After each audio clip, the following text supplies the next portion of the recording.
So, Servus, Glück auf. Was geht ab? Wo ist mein Chat? Geil.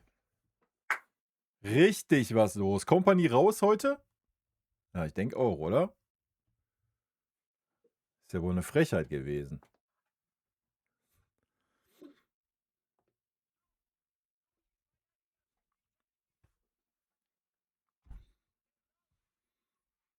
Was ist erlauben Company? Ohne Witz. Ist ja wohl eine Frechheit. Ein Spiel verloren seit März. Ja, Leute, ich kann da nicht ernst bei bleiben, ey. Ja. Kann ich nicht. Ah. Wild, ne? Wild, ey. Wild, wild, wild. Kann er nicht. Ja. Ja, keine Ahnung, wir haben 'n Spiel verloren. Ja, wir haben 'n Spiel verloren. Ja, Kompanie hat sich echt 'n bisschen vercoacht, sehe ich schon so. Ähm, Man hat gesehen, die Mannschaft war platt. Also, keine Ahnung. Ist ja jetzt nicht so, dass wir von Augsburg an die Wand gespielt wurden oder dass wir keine Ahnung, dass da 'ne Mannschaft war, die nicht wollte oder sonst was man sich drüber aufregen könnte. 3, 4, 5 Spieler, absolut keine Form, muss man mal so knallhart sagen, ja, wo wir Kimmich mit dazuzählen, ja, unseren grandiosen Anführer, der wieder Scheiße gelabert hat nach dem Spiel, der hätte einfach mal die Fresse halten sollen. Das ist vielleicht das Einzige, was man kritisieren kann. Ansonsten, ja, Jungs, wir haben 'n Spiel verloren. So, ja, wichtig ist, was passiert jetzt? Was passiert Mittwoch? Was passiert Samstag? Fährst du da 2 Siege ein, ist alles gut. Natürlich zieht sich das jetzt durch, verlierst die beiden Spiele auch noch, dann können wir gerne 'n Fass aufmachen so, ja. Aber ansonsten, ja, Dortmund ist 3 Punkte näher gekommen, das ist alles, was passiert ist. Ja, so ehrlich muss man mal sein. Natürlich ärgerlich, grade gegen Augsburg zu Hause, brauchen wir nicht drüber reden, ja. Ähm, ja, aber jeder, der das Spiel gesehen hat, keine Ahnung, Alter. Ja, es ist natürlich ärgerlich, wenn man das Ziel hatte, irgendwie zu sagen, ja, man ist 'ne Saison ungeschlagen, aber da sieht man halt auch mal, wie schwierig das ist, ja. Das ist nicht mal, was du mal eben so machst. Also, da noch mal Chapeau an Leverkusen, die das geschafft haben vor 2 Jahren. Das machst du halt nicht mal eben so, ne? Ja, wenn du da den Fokus drauf gehabt hättest als FC Bayern, so auch als Vincent Kompany, wenn ihm das irgendwas bedeuten würde, dann hätte man nicht nach dem 1:1 gesagt: „Komm, volle Kapelle, ich, gehe auf Harakiri“, sondern man hätte gesagt: „Jo, komm, alles klar, Stabilität, wir nehmen das 1:1 mit, drauf geschissen.“ So, ja. Haben wir nicht unsere Art und Weise. Ja, dafür mögen wir den FC Bayern ja auch diese Saison, dass wir halt nicht diese Art und Weise haben. Ist vielleicht 'n Learning, ja, gehört dazu und damit ist das Ding dann auch abgehakt, für aus meiner Sicht. Also, bei mir war das schon, nachdem ich das Video aufgenommen habe, abgehakt. Also, ich habe da jetzt nicht das Riesenfass gesehen. Ich bin gespannt gleich, gehe natürlich gleich in die Kommentare rein. Habe ich ja gesagt, ich werde das Format jetzt im Stream machen und da bin ich mal gespannt, wie da so der Tenor ist insgesamt. Ähm Ja, das sind meine 2 Cents zu dem Spiel, oder, ja. Auch die Diskussion, um Jonas Ubich, da vielleicht noch ein paar Worte zu, die ich gelesen habe, also die Überschrift: „Ja, der FC Bayern muss jetzt umdenken, Blasels.“ Ja, na klar. Wie viel Torwartfehler hat Manuel Neuer diese Saison schon gemacht? Ich glaube, das war mehr wie einer, ja. Und ja, das können wir ja gerne das Fass aufmachen, wenn der Jonas mal ein halbes Jahr am Stück spielen darf und in jedem zweiten Spiel so 'n Ei fängt oder im dritten oder in jedem vierten Spiel, dann können wir das Fass ja aufmachen. Aber doch nicht, wenn du 'n jungen Jaus da alle Jubeljahre mal reinwirfst, und der keinerlei Spielrhythmus hat, da muss man sich doch nicht wundern, ja. Und ganz ehrlich, das Ding, was er da kassiert hat, geht auf seine Kappe, so gar keine Frage, müssen wir gar nicht in Schutz nehmen, hat ja auch dementsprechend die Benotung bekommen. Aber das ist schon jedem Torwart auf dieser Welt passiert, Alter. Von Manuel Neuer über Buffon, was weiß ich, wer gerade der beste Torwart der Welt ist. Also, das ist jedem Torwart schon mal passiert. So. Da muss man jetzt nicht anfangen, Jonas Obig in im Boden zu reden. Also, das ist auch wieder so 'ne Katastrophe. Ja. Aber wild, so ist das in der heutigen Zeit, ne? Ja, das sind meine 2 Cents, Alter, zu dem Spiel. Ähm, Dann musst du ausmachen. Ist ja wild. Ein Rico Hernandez wie Alphonso Davies in einem schwierigen Spiel auf die rechte Verteidigungsseite zu stellen, war sicherlich nicht die beste Entscheidung unseres Trainers Kompany in dieser Saison. Ja, Also Alphonso Davies hat mein Bild von ihm, was ich habe, nur verfestigt. Da spielt es keine Rolle, ob er rechts spielt oder links spielt. Natürlich war er rechts noch mehr Katastrophe, weil der hat ja gar keinen rechten Fuß. Das war ja ein Trauerspiel, das zu sehen, Alter. Es ist ja okay, dass man als Profifußballer einen schwachen Fuß hat. So, ja. Das ist ja okay. Aber ich würde doch niemals einem Fußballer 20 Millionen zahlen, der nur einen Fuß hat, Alter. Der hat ja gar keinen rechten Fuß. Der kann ja gar nichts mit rechts. Das ist ja, what the fuck? Was war das? Und natürlich hat ihm da keinen Gefallen getan, so. Das kannst du vielleicht machen, wenn er in Topform ist, so, ja. Dann kannst du vielleicht sagen, komm Fonsi, spiel mal auf der Posi. Hat mir natürlich keinen Gefallen getan, aber deswegen haben wir das Spiel nicht verloren. Also wir haben das Spiel verloren, weil Kimmich da stand. Nicht, weil Alphonso Davies da stand. Ja, der war auch eine Katastrophe, so keine Frage, aber deswegen haben wir das Spiel nicht verloren. Josh hat sich vorführen lassen. Muss man mal so knallhart sagen. Ja. Wenn du die Tore die anschaust, dann hat Josh sich vorführen lassen und nicht Alphonso Davies. That's the point. Ja. Also. Und wenn man sich dann nach dem Spiel da hinstellt und irgendeiner erlabert von, keine Ahnung, wir waren nicht auf 100% und sowas, ja, weiß ich nicht, Alter. Ich weiß nicht, warum der Kimmich, ja, weil er Kapitän ist und meint, er muss dann da was zu sagen. Aber der sollte sich seine Worte nach den Spielen echt mal ein bisschen länger durch den Kopf gehen lassen. Weil immer, was er da von sich gibt, das kannst du machen, wenn du ansatzweise Leistung gezeigt hast oder so. Dann kannst du ja mal sowas raushauen. Junge. Katastrophe wieder gewesen. Ganz wild. Was soll ich dazu noch sagen, ey? So ist er. Gut, wenn ihr nichts zu sagen habt, gehe ich direkt in die Kommentargeschichte rein. Fertig aus. Weil ich habe nichts mehr zu erzählen. Ich habe meine 2 Cents gesagt zu dem Spiel. Für mich ist der Bums abgehakt. Wichtig ist, was Mittwoch ist. Wie da die Leistung ist. Da muss eine andere Einstellung wieder auf den Platz kommen. Ja, und Samstag gegen HSV erst recht, ne? Auch die werden das mit Sicherheit nicht abschenken. Auch wenn die vielleicht nicht ganz die Qualität von Augsburg haben. Aber das werden wir dann sehen, denke ich. Ne? Gut. Dann gucke ich mal, ob ich den Bums hier hingeschummelt kriege. Dun. Ja, wir fangen natürlich dann unten mal an, ne? Ist ja von 3 Videos die Kommentare.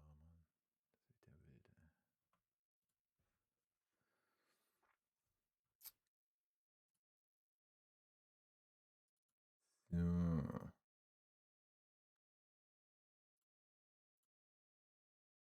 Zack, ja, das läuft doch schon mal.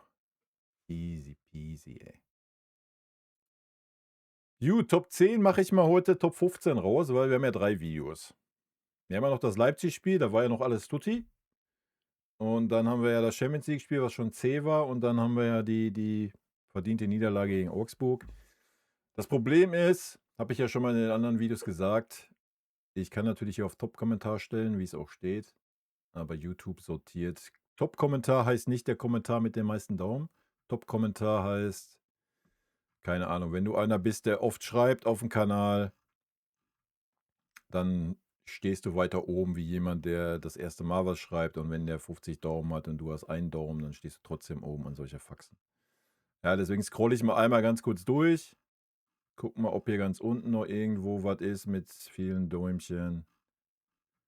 Das sieht nicht so aus. Dann nehmen wir oben die paar, die da waren und gut ist. Gut. Gehen wir rein mit Oliversen. Also, zur Spielzusammenfassung oder Spieltagsanalyse zu Leipzig. Das Highlight des Spiels für mich definitiv das schwindende Klopp-Pairwise-Grinsen ohne Wonne. Ja, das war auch mein persönliches absoluter Highlight. Ich habe mich der hat mich so getriggert, der Mann auf der Tribüne, das könnt ihr euch nicht vorstellen. Ja, und es war schön, dann sein Gesicht danach zu sehen. Ja. Bin sonst echt nicht einer, der da reingeht, so in diese Schadenfreude, aber vor allen Dingen, dass er dann noch neben Mario Gomez saß, das war eine tiefe Befriedigung in mir. die beiden da dann sitzen zu sehen, wie ein Häufchen Elend. Das fand ich schön. Ja. John FCB. Ja, Kimmich hat dem Gegner einmal den Ball in den Fuß gespielt und das darf natürlich eigentlich nicht passieren, aber bitte, eine Note 2 ist doch sicherlich trotzdem drin, wenn man sieht, wie er direkt wieder das Spiel in die Hand genommen hat. Ganz andere Ausstrahlung. Nicht so auffällig wie Ulisse, aber wahrscheinlich genauso wichtig. Ja. Legitime Meinung, meine Meinung war eine andere. Punkt. What's up? Wie Ulisse und Jamal sich nach dem Tor gefreut haben, da sieht man, dass im Team wohl alles passt. Ja, das denke ich dass im Team alles passt. Außer wenn wir mal so die letzten Spiele nehmen, dass Heavy einmal einen Guerrero zusammengefalten hat. Deswegen war der Guerrero jetzt auch gleich erstmal krank. Hat sich erstmal einen gelben genommen, hat er nicht ganz verkraftet. Nein, aber sonst passt natürlich alles im Team, das sieht man ja auch. So. Ja, also da ist ja keiner, der irgendwie, auch wenn es mal nicht läuft, so wie es jetzt war, das bin ja dann ich. Ich hau das ja dann raus, ich sage, Josh und der war schuld und der war schuld. Das wird im Team ja nicht passieren. Ja, und das darf auch nicht passieren und das ist auch richtig so. Eine Mannschaft gewinnt zusammen, eine Mannschaft verliert zusammen und gut ist. Ja. Iceman, heute hat man wieder gesehen, was Kimmich unserem Spiel geben kann. Vorausgesetzt, er ist frisch und nicht überspielt. Genau richtig von Kompany erstmal auf der Bank zu lassen, statt ihn direkt reinzuwerfen. Er war neben Ulisse der absolute Schlüssel für diesen hohen Sieg. Vor allem nach einem Goretzka 45 Minuten lang kläglich daran gescheitert ist, einen Profifußballer zu verkörpern. Der ist gut. Auch Pavlovic war nach einer katastrophalen ersten Halbzeit dann wieder voll wesentlich besser im Spiel. Sonderlob geht auch an Tar, der meiner Meinung nach eine absolute Weltklasse-Leistung abgeliefert hat. Wenn es gebrannt hat, war er meistens zur Stelle Top-Typ. Ja. Kimmich war der Gamechanger in dem Spiel bei Leipzig. So, da brauchen wir nicht drüber reden, auch wenn er defensiv eine Katastrophe war. Ja, er hat die Struktur ins Spiel gebracht, die uns gefehlt hat. So, da gibt es gar nichts dran zu deuteln. Ja, das Leipzig-Spiel hat gezeigt, wie wichtig ein Kimmich sein kann. Und dass ein Pavlovic unterm Kimmich natürlich ganz anders spielt, ist ja auch nichts Neues. Ja, das ist ja, was ich die ganze Zeit erzähle. Ja, wenn Pavlovic mit Goretzka auf dem Feld steht, dann macht er den defensiveren Part. Also das ist ja eine Katastrophe teilweise. Und Jonathan Tah, ja, Jonathan Tah ist ein No-Brainer. So, ist, glaube ich, der Spieler neben Harry Kane, Ulisse und Luis Diaz, der am konstantesten liefert. Vielleicht noch Upa dabei, ja, aber die liefern in jedem Spiel. Da siehst du nicht mal Note 4, Note 5 Spiel. Das ist immer gut. Das ist immer hohes Level. Ne? Muss man mal ganz klar sagen. So, das waren 4, glaube ich, ne? Da haben wir nochmal einen mit 27, da unten haben wir 18, 24. Ja, komm, hier sind viele Kommentare drauf. Nehmen wir den 27er, neue heute Weltklasse, da brauchen wir nicht viel zu sagen. Das ist richtig, das war er in dem Spiel. Der geht in Klopp und Gomez Geschichte rein. Können wir uns auch schenken. Nehmen wir den Daniel noch mit. Und dann haben wir es doch. Also, was Goretzka und Pavlovic in der Zentrale in der ersten Halbzeit abgeliefert haben, ist mir ein Rätsel. Meine Güte, war das schlecht. Klar allgemein, aber die Zentrale von uns entscheidet halt, wie Spiele laufen werden. Und da wurden beide komplett überrannt und deklassiert. Erst mit Kimmich seiner Einwechslung war Pavlovic wieder im Spiel. Jo. Das sehe ich genauso. Und ja, das sind die Kommentare zum Leipzig-Spiel. So. Thales, das war dein Kommentar. Ja, das war ein sehr, sehr schöner Kommentar. Habe ich gefühlt. Ging mir ganz genauso. Vielleicht sogar noch mehr wie eine Wunde. Ah. Wäre es sinnvollere Gedanke, aufgrund der Aktivität eher die Kommentare des vergangenen Spieltags in deiner Montagssendung zu besprechen? Ne, ich mache ja jetzt die 3 Spiele, weil ich ja am Freitag das Video nicht aufgenommen habe. Sonst wäre natürlich jetzt nur Leipzig, aber ich mache ja alle 3. Ich mache jetzt Leipzig 5 Kommentare, dann machen wir jetzt die Champions League 5 Kommentare und dann machen wir 5 Kommentare aus dem Augsburg-Spiel. Collio, servus. Und HSV, FCB, RBS, DFB, UFB, servus. Und moin, die FCB-Frauen sind saustark, sind Platz 1 und in der Liga unbesiegt. Ja, das waren wir auch mal.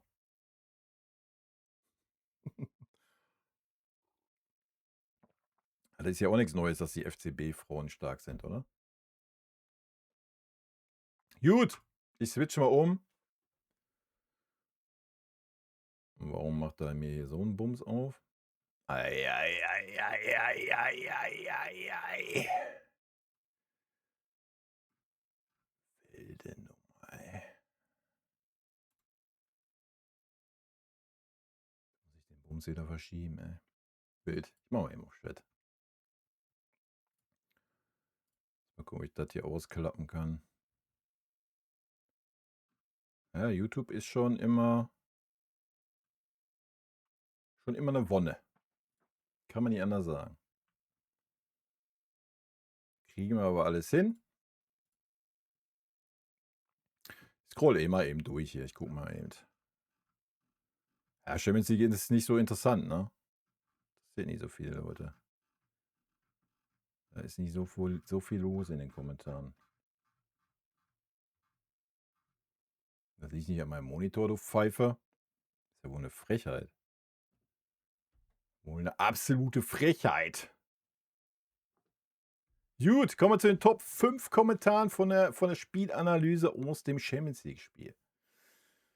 Ich guck mal eben 887. Ich glaube, das ist schon das höchste der Gefühle hier an Daumen. Von daher, FC Bayern-Fan forever. Schiri war bodenlos. Schiri war wirklich bodenlos. Schiri war Note 5 Minimum. Also ich habe selten, erst recht in der Champions League, so einen schlechten Schiedsrichter gesehen. Ja, das war ja wirklich eine Frechheit. MD, das Positive, es hat sich niemand verletzt. Das Negative, erste Hälfte wiederholt schwach. Ja, keine Ahnung. Wie gesagt, der Trend ist ja jetzt gemündet in der Niederlage gegen Augsburg. Und der Trend war die letzten Spiele ja schon zu sehen. Die Mannschaft, man muss halt immer gucken, wo man herkommt, ne? Das ist ja, was ich schon gesagt habe. Ja, wir hatten eine Winterpause von was? 7 Tagen, 8 Tagen? So, wir hatten keine Sommervorbereitung. Und du gehst jetzt rein von 0 auf 1000. Du spielst 4 englische Wochen hintereinander. 7 Spiele in 21 Tagen spielen wir. So. Was erwartet man da? Ja. Und dann darf man natürlich, Servus, Blondie, danke erstmal. Und dann darf man natürlich auch nicht vergessen, wir haben nun mal Ausfälle, ja. Ist keine Ausrede, gehe ich mit, völlig richtig, ja. Aber wenn so ein Collie Leimer und ein Stanisic wegbrechen, ist dann halt auch schon wild, ne? Dann passiert sowas halt, mein Gott. Gut, das waren erst 2, ne? Hier, Zorro. Zorro ist ein guter Nickname. Bedeutet das dann nicht, dass wir als Zweiter bis zum Finale nicht auf Arsenal treffen können? Weil wenn beide Mannschaften bis inklusive Halbfinale Heimrecht im Rückspiel haben, dann können sie ja nicht gegeneinander spielen. Das ist vollkommen richtig. Wenn wir Zweiter wären, Arsenal Erster, könnten wir erst auf Arsenal im Finale treffen. Und ja, das ist erst seit dieser Saison so. Wahrscheinlich hat sich die FIFA oder UEFA, ist ja UEFA, hat sich die UEFA gedacht, Mann, wisst ihr noch, letzte Saison, als PSG als was? 18. die Champions League gewonnen hat? Nein, das geht ja nicht.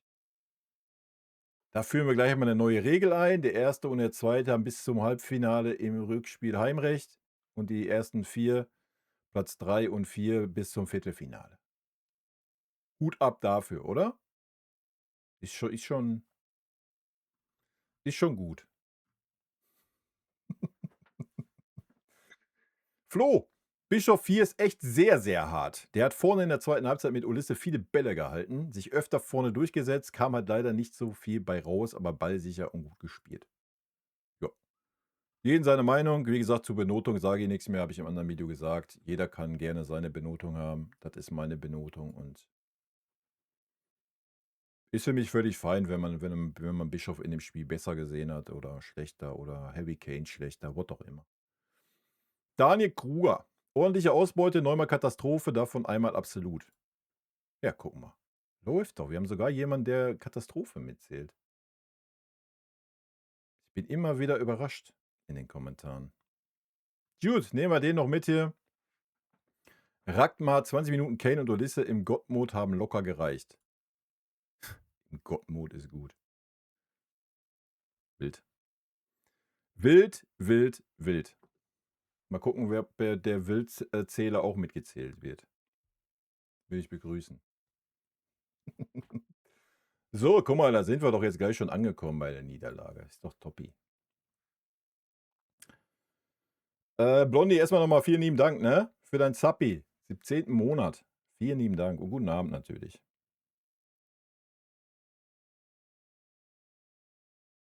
Ich weiß nicht, ob die Eltern von dem Schiri noch leben, du. So jung sah der mir auch nicht mehr aus. Völlig verdient in jeder Wahl nicht genug von uns. Ja, mein Gott. Völlig verdient würde ich jetzt so nicht unterschreiben. Hätten wir 2, 3 individuelle Fehler weniger gehabt, dann wäre es wahrscheinlich ein Unentschieden gewesen. Weiß ich jetzt nicht, ob man von völlig verdient reden kann. Ich denke, erste Halbzeit waren wir klar die bessere Mannschaft, wenn auch jetzt nicht super zwingend. Zweite Halbzeit waren wir klar die schlechtere Mannschaft. So, da brauchen wir nicht drum herum reden.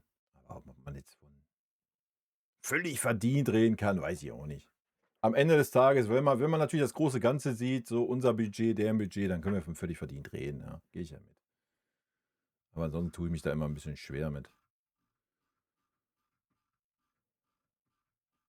Aber wie gesagt, ist doch auch nichts Schlimmes. Ist man mal wieder unten angekommen auf dem Boden der Tatsachen, hat mal gesehen, jo, wenn ich Spieler aufstelle, die keine Form haben, dann reicht es halt auch in der Bundesliga nicht. Und da sollte man vielleicht mal ansetzen. Ja. Und zur Not muss man halt mal einfach die Eier haben, sage ich euch auch mal, wie es ist. Es wird ja in der zweiten Mannschaft, ich denke ja mal, die werden ja mit einem Rechtsverteidiger spielen. Würde ich jetzt behaupten.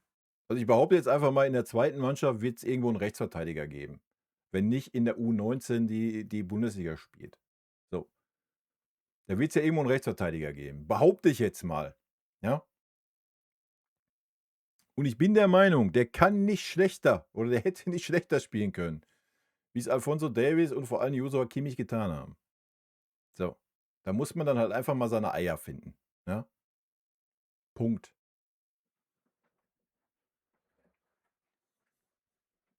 Fertig.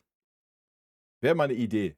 Wenn 3 Rechtsverteidiger ausfallen, dann muss man nicht immer anfangen, da irgendwelche Tom Bischofs oder sonst was hinzustellen oder irgendwelche nicht fitten Kimmis. Da muss man einfach mal die Eier haben und sagen: „Pass mal auf, ich habe gerade keinen Rechtsverteidiger, ich brauche einen Rechtsverteidiger fürs Augsburg-Spiel.“ Ja, es wird ja wohl noch irgendwo in unserem verfickten Verein 'n Rechtsverteidiger geben. Junge, das ist das Einzige, was mich triggert an dieser ganzen Situation.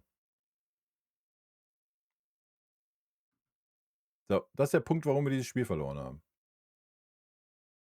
Junge, Junge. Ah. Düt, düt, düt, düt, düt, düt. Kann man Methuselah und Davies verleihen? Ne, brauchst du ja nicht verleihen. Die brauchst du halt auch nur mal in die zweite Mannschaft stecken, dass sie mal ein bisschen Spielpraxis kriegen. Ja, war früher gang und gäbe. Weiß ich auch nicht, warum es das heutzutage nicht mehr gibt. Haben wir ja schon im letzten Stream, glaube ich, drüber gesprochen, oder? Früher war es gang und gäbe, wenn du aus einer langen Verletzung kamst, ja, dann hast du ganz normal mittrainiert und dann bist du in die zweite Mannschaft gegangen und hast da mal Spielpraxis bekommen, um wieder überhaupt in irgend 'n Rhythmus zu kommen und zu gucken, ja, wie verkraftet der das? Wie geht's? Wie steht's? So, ja, mach das doch. What the fuck? Aber kannst ja nicht, die verdienen ja 20 und 25 Millionen. Kannst ja nicht in die zweite Mannschaft. Das ist ja Majestätsbeleidigung, wenn die dann auf einmal vierte Liga spielen sollen. Geht ja nicht. Junge, Junge. Verstehe ich auch nicht. So was Beklopptes halt. Meine Güte. Ich verfolge den Frauenfußball nicht wirklich. Das ist halt so, da habe ich gar keine Zeit für. Ich sehe die Ergebnisse, ja, na klar, aber ich kann zum Frauenfußball gar nichts sagen bei uns. Ich sehe die Erfolge, Gratulation meinerseits, das ist aber auch alles, was ich zum Frauenfußball sagen kann. Da bin ich absolut nicht im Thema. So gar nicht. An Mamouche, ja, aha. Wo soll er denn spielen? Spielt der Rechtsverteidiger oder was? Wurde der umgeschult mittlerweile? Ne, keine Ahnung, wo soll denn jetzt Mamouche in dieser Mannschaft spielen? Jetzt mal ernsthaft. What the fuck?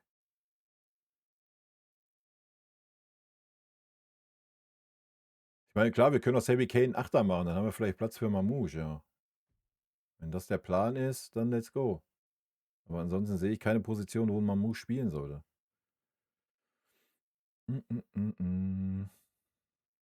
Ja, der Junge spielt das, was er spielen kann, Cordio, jetzt mal ernsthaft. Wer ist Alphonso Davies, Alter? Sorry. Ja. Und natürlich hat man ihm auch keinen Gefallen getan, ihn auf die rechte Seite zu stellen, wenn der absolut keinen rechten Fuß hat. Der ist ja nur zum Stehen da, der rechte Fuß. Da hat ja selbst Arjen Robben besseren rechten Fuß. Und ihr kennt den den rechten Fuß von Arjen Robben, oder? What the fuck? So, der kommt schon auf der linken Abwehrseite defensiv nicht klar.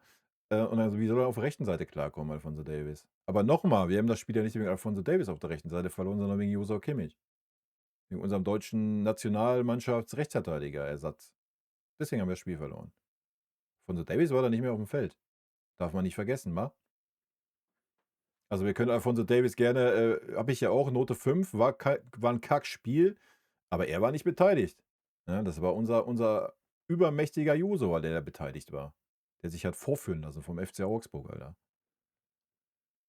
Verstehe ich halt nicht. Wenn man nicht fit ist, dann hat man auf dem Feld nichts zu suchen. Und das sollte gerade ein Josua Kimmich in seinem Alter, ja, und mit seiner Klasse und mit seinem Wissen, ja, muss man dann einfach mal sagen: „Pass mal auf, Trainer, ich bin nicht fit.“ Das kann nicht schwer sein, oder? Da hat man auch eine gewisse, ich meine, er ist Kapitän oder zweiter Kapitän, whatever, ja? Da hat man einfach auch eine gewisse Verantwortung der Mannschaft gegenüber. Und da muss man einfach sagen: „Pass mal auf, ich bin nicht fit.“ So, ja, dann ist doch alles gut. Junge, der wurde vorgeführt auf dem Feld und stellt sich nach dem Spiel dahin und labert dann ein von: „Ja, die Mannschaft war nicht bei 100%, wir waren nicht so fickrig und bla und so.“ Sie halt doch das Maul, Alter. Junge, der wurde vorgeführt vom FC Augsburg. Punkt. Ja, da geht man nach dem Spiel nicht an irgend Mikrofon und labert Scheiße. Da hält man die Gosch und geht in die Kabine, Alter. Das ist der Point. Junge, das war doch keine Josua Kimmich-Leistung, die wir gesehen haben. Das war unterirdisch. Ja, und das muss er selber wissen. Da muss er nicht danach noch an irgend scheiß Sky-Mikrofon gehen und dummes Zeug labern, Alter. Meine Güte, riecht mich das schon wieder auf. Triggert mich. Da brauchen wir jetzt nicht über Alphonso Davies herziehen, so. Der war daran nicht beteiligt, Alter. Punkt. Der hätte vielleicht sogar den einen noch abgelaufen mit seiner Schnelligkeit. Ja. Wer weiß das schon. Obwohl er scheiße war. So 'n Ding nämlich. Zweite Mannschaftsstrafen. Hm, hm, hm, hm, hm. Es geht doch jetzt nicht, ja, dann geht es jetzt nicht, dann beginnen die halt Ende Februar und wenn die Ende März beginnen. Es geht doch einfach mal ums Prinzip. War doch schon vor der Pause so. Hätte schon vor der Pause mal Alphonso Davies da runterschicken können, dass er mal 'n bisschen Spielpraxis kriegt. Geht doch einfach mal um die Sache generell, das passiert halt heutzutage nicht mehr. Punkt. Früher war das gang und gäbe und heutzutage passiert das halt nicht mehr. Das ist der Point, den ich mache.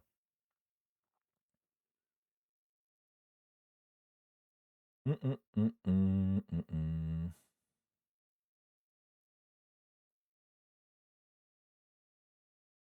Ja, das ist mir egal, ob ihr das übertrieben findet. Wegen mir haben wir wegen Kimmich das Spiel verloren. Punkt. Guck dir doch die Tore an. Wie ist das Tor denn gefallen, Alter? Ist ja wohl 'ne Farce. 'Ne komplette Farce. Natürlich haben wir das Spiel nicht wegen Kimmich verloren. Wir haben das Spiel als Mannschaft verloren. Du kannst auch sagen, wir haben das Spiel wegen Obich verloren, weil er 'n Ball nicht rausgeboxt hat. Ja, aber diese Leistung, sorry, Alter. Junge, da gehe ich nach dem Spiel nicht hin und laber dünnes Zeug. Meine Fresse. Junge, und noch mal, der ist Nationalmannschaftskapitän, Alter. Der kann ja wohl zum Trainer sagen: „Pass mal auf, Trainer, ich bin nicht fit. Du kannst mich nicht aufstellen.“ Wo ist denn das Problem? What the fuck, der ist 30 oder was? Stellt sich nach dem Spiel hin und hält immer irgendwelche großschwingenden Reden, bla bla bla bla bla. Und dann kann er nicht vor dem Spiel sagen: „Pass mal auf, Trainer, ich bin heute 'ne Katastrophe, du kannst mich nicht aufstellen“, oder was? Das kriegt er nicht hin. What the fuck? Wir reden hier nicht über 'n Lennart Kahl, Alter, der 17 ist oder über irgend 'n 19-Jährigen, der die Zähne nicht auseinanderkriegt, weil er froh ist, dass er spielen darf. Wir reden über 'n gestandenen Führungsspieler beim FC Bayern und der deutschen Nationalmannschaft. Und du kannst mir nicht erzählen, dass er selber nicht wusste, dass nur diese Leistung zustande kommt, die er aufm Feld gebracht hat. Oder war 'n Kimmich jetzt überrascht, dass er so schlecht war? Oder hat er sich vielleicht macht er Manuel Neuer und hat sich gar nicht so schlecht gesehen, sondern hat sich überragend stark gesehen. Vielleicht ist das der Take. Vielleicht hat er deswegen auch die dumme Scheiße am Mikrofon gelabert. Ja, wer weiß. Junge, Junge, Alter. Aber wahrscheinlich ist ihm das Leipzig-Spiel wieder in den Kopf gestiegen, weil da wurde er von allen Seiten mal wieder in den Himmel gelobt und dann ist er gleich wieder abgehoben, oder was? Junge, Katastrophe. Ohne Scheiß, ich habe die Szenen noch bildlich vor Augen, die ich von Kimmich in der Defensive gesehen habe gegen Augsburg. Junge, der hat nicht einen Ball verteidigt. Das war schlechter wie Alfonso Davies. Der hat nicht einen Ball verteidigt, wo in Augsburg über die linke Seite gekommen ist. Nicht einen. Da ist nicht ein Angriff abgefangen worden. Nicht einer. Der wurde 4 oder 5 Mal überlaufen auf der Seite. Überlaufen. Junge, der stand da wie 'ne Litfaßsäule. Der stand da wie Daniel van Beuten im Champions League-Finale gegen Inter Mailand gegen Milito. So stand der Kimmich da. Junge, und das 4, 5 Mal. 4, 5 Mal. Es war abzusehen, dass über die Seite was passiert. So, und nochmal, das weiß doch 'n Kimmich, Leute. Komm, hör mir auf. Der weiß doch, dass er nicht fit ist. Und er weiß auch, wenn er mal 'n bisschen reflektiert, was er für 'n Bärendienst für die Mannschaft geleistet hat. So. Und dann muss er sich nicht nach dem Spiel da hinstellen und einen erzählen: „Ja, wir waren nicht, hungrig genug.“ Junge, Alter. Kriege ich mich schon wieder in Rage über Josua Kimmich hier. War gar nicht der Plan heute.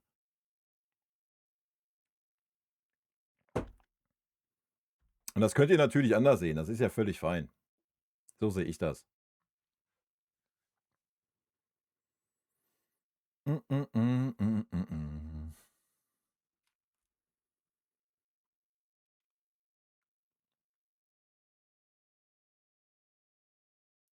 Ja, natürlich haben sie als Team verloren, aber du weißt doch, was ich meine. Du hast das Spiel doch gesehen mit mir. Die Seite die war offen einfach. Die war einfach offen, komplett. Das war 'ne Katastrophe. Ja, und da musst du den Kompany halt auch in die Pflicht nehmen. So, der muss das doch genauso wissen. Der muss doch wissen, der Josua, der kann mir doch nicht erzählen, dass der Kimmich vorher die 3 Tage, top, top, top, top im Training war. Falls er überhaupt trainiert hat, das weiß ich ja noch niemals. Ja, da muss der Kompany doch auch sehen, ich kann den nicht aufstellen. Was ist denn los? Noch mal, da kannst du doch besser irgendeinen aus der zweiten Mannschaft nehmen. Das verstehe ich halt nicht. So gar nicht, ja?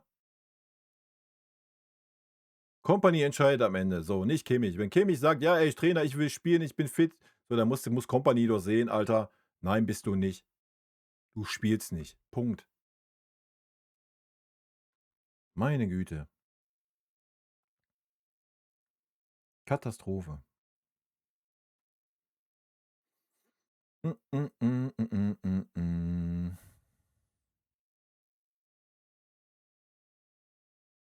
Ja, wenn Kimmich nicht schuld an der Niederlage ist, dann hat Jonas die Niederlage auch nicht eingeleitet. Das ist dann genauso 'n dummer Take. Kann ich dann genauso umdrehen. Auch da muss die Mannschaft in der Lage sein, darauf zu reagieren. So, und das muss sie auch, wenn Kimmich da die Böcke schießt und wir 2:1 kriegen, dann muss die Mannschaft auch in der Lage sein. Das war sie halt nicht. Punkt.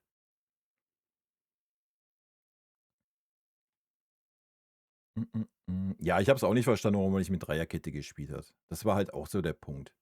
Du spielst mit 3 Innenverteidigern aufm Feld und musst unbedingt 'ne Viererkette spielen. What? Aber das ist, weil wir haben keine zweite Geschichte. Wir spielen 4-2-3-1. Punkt. Das ist alles. Mehr geht nicht. Mehr ist nicht. Mehr ist nicht. Hä? Dann mach doch 'ne Dreierkette. Du hast doch mit dem Diaz sowieso einen, der immer mit nach hinten paced. 'N Olise kann das auf der anderen Seite genauso und ist doch gut. Machst du entweder 'n zweiten Sechser, machst 'n zweiten Achter oder machst 'n zweiten Zehner oder machst 'n zweiten Stürmer. Hä? Habe ich auch nicht verstanden. Keine Ahnung, war auch so komisch. Weiß ich auch nicht, warum da unbedingt eine Vierer ich meine, erst recht gegen Augsburg. So, wir reden jetzt nicht, wir spielen gegen Paris oder sowas. Du spielst gegen Augsburg. Da muss ja wohl möglich sein, dass du mit einer Dreierkette agieren kannst. Tun wir im Spielaufbau auch.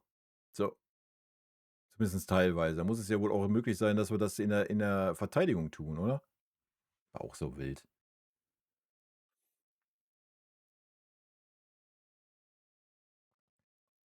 Ja, Karl hat auch keine darum geht's ja auch nicht.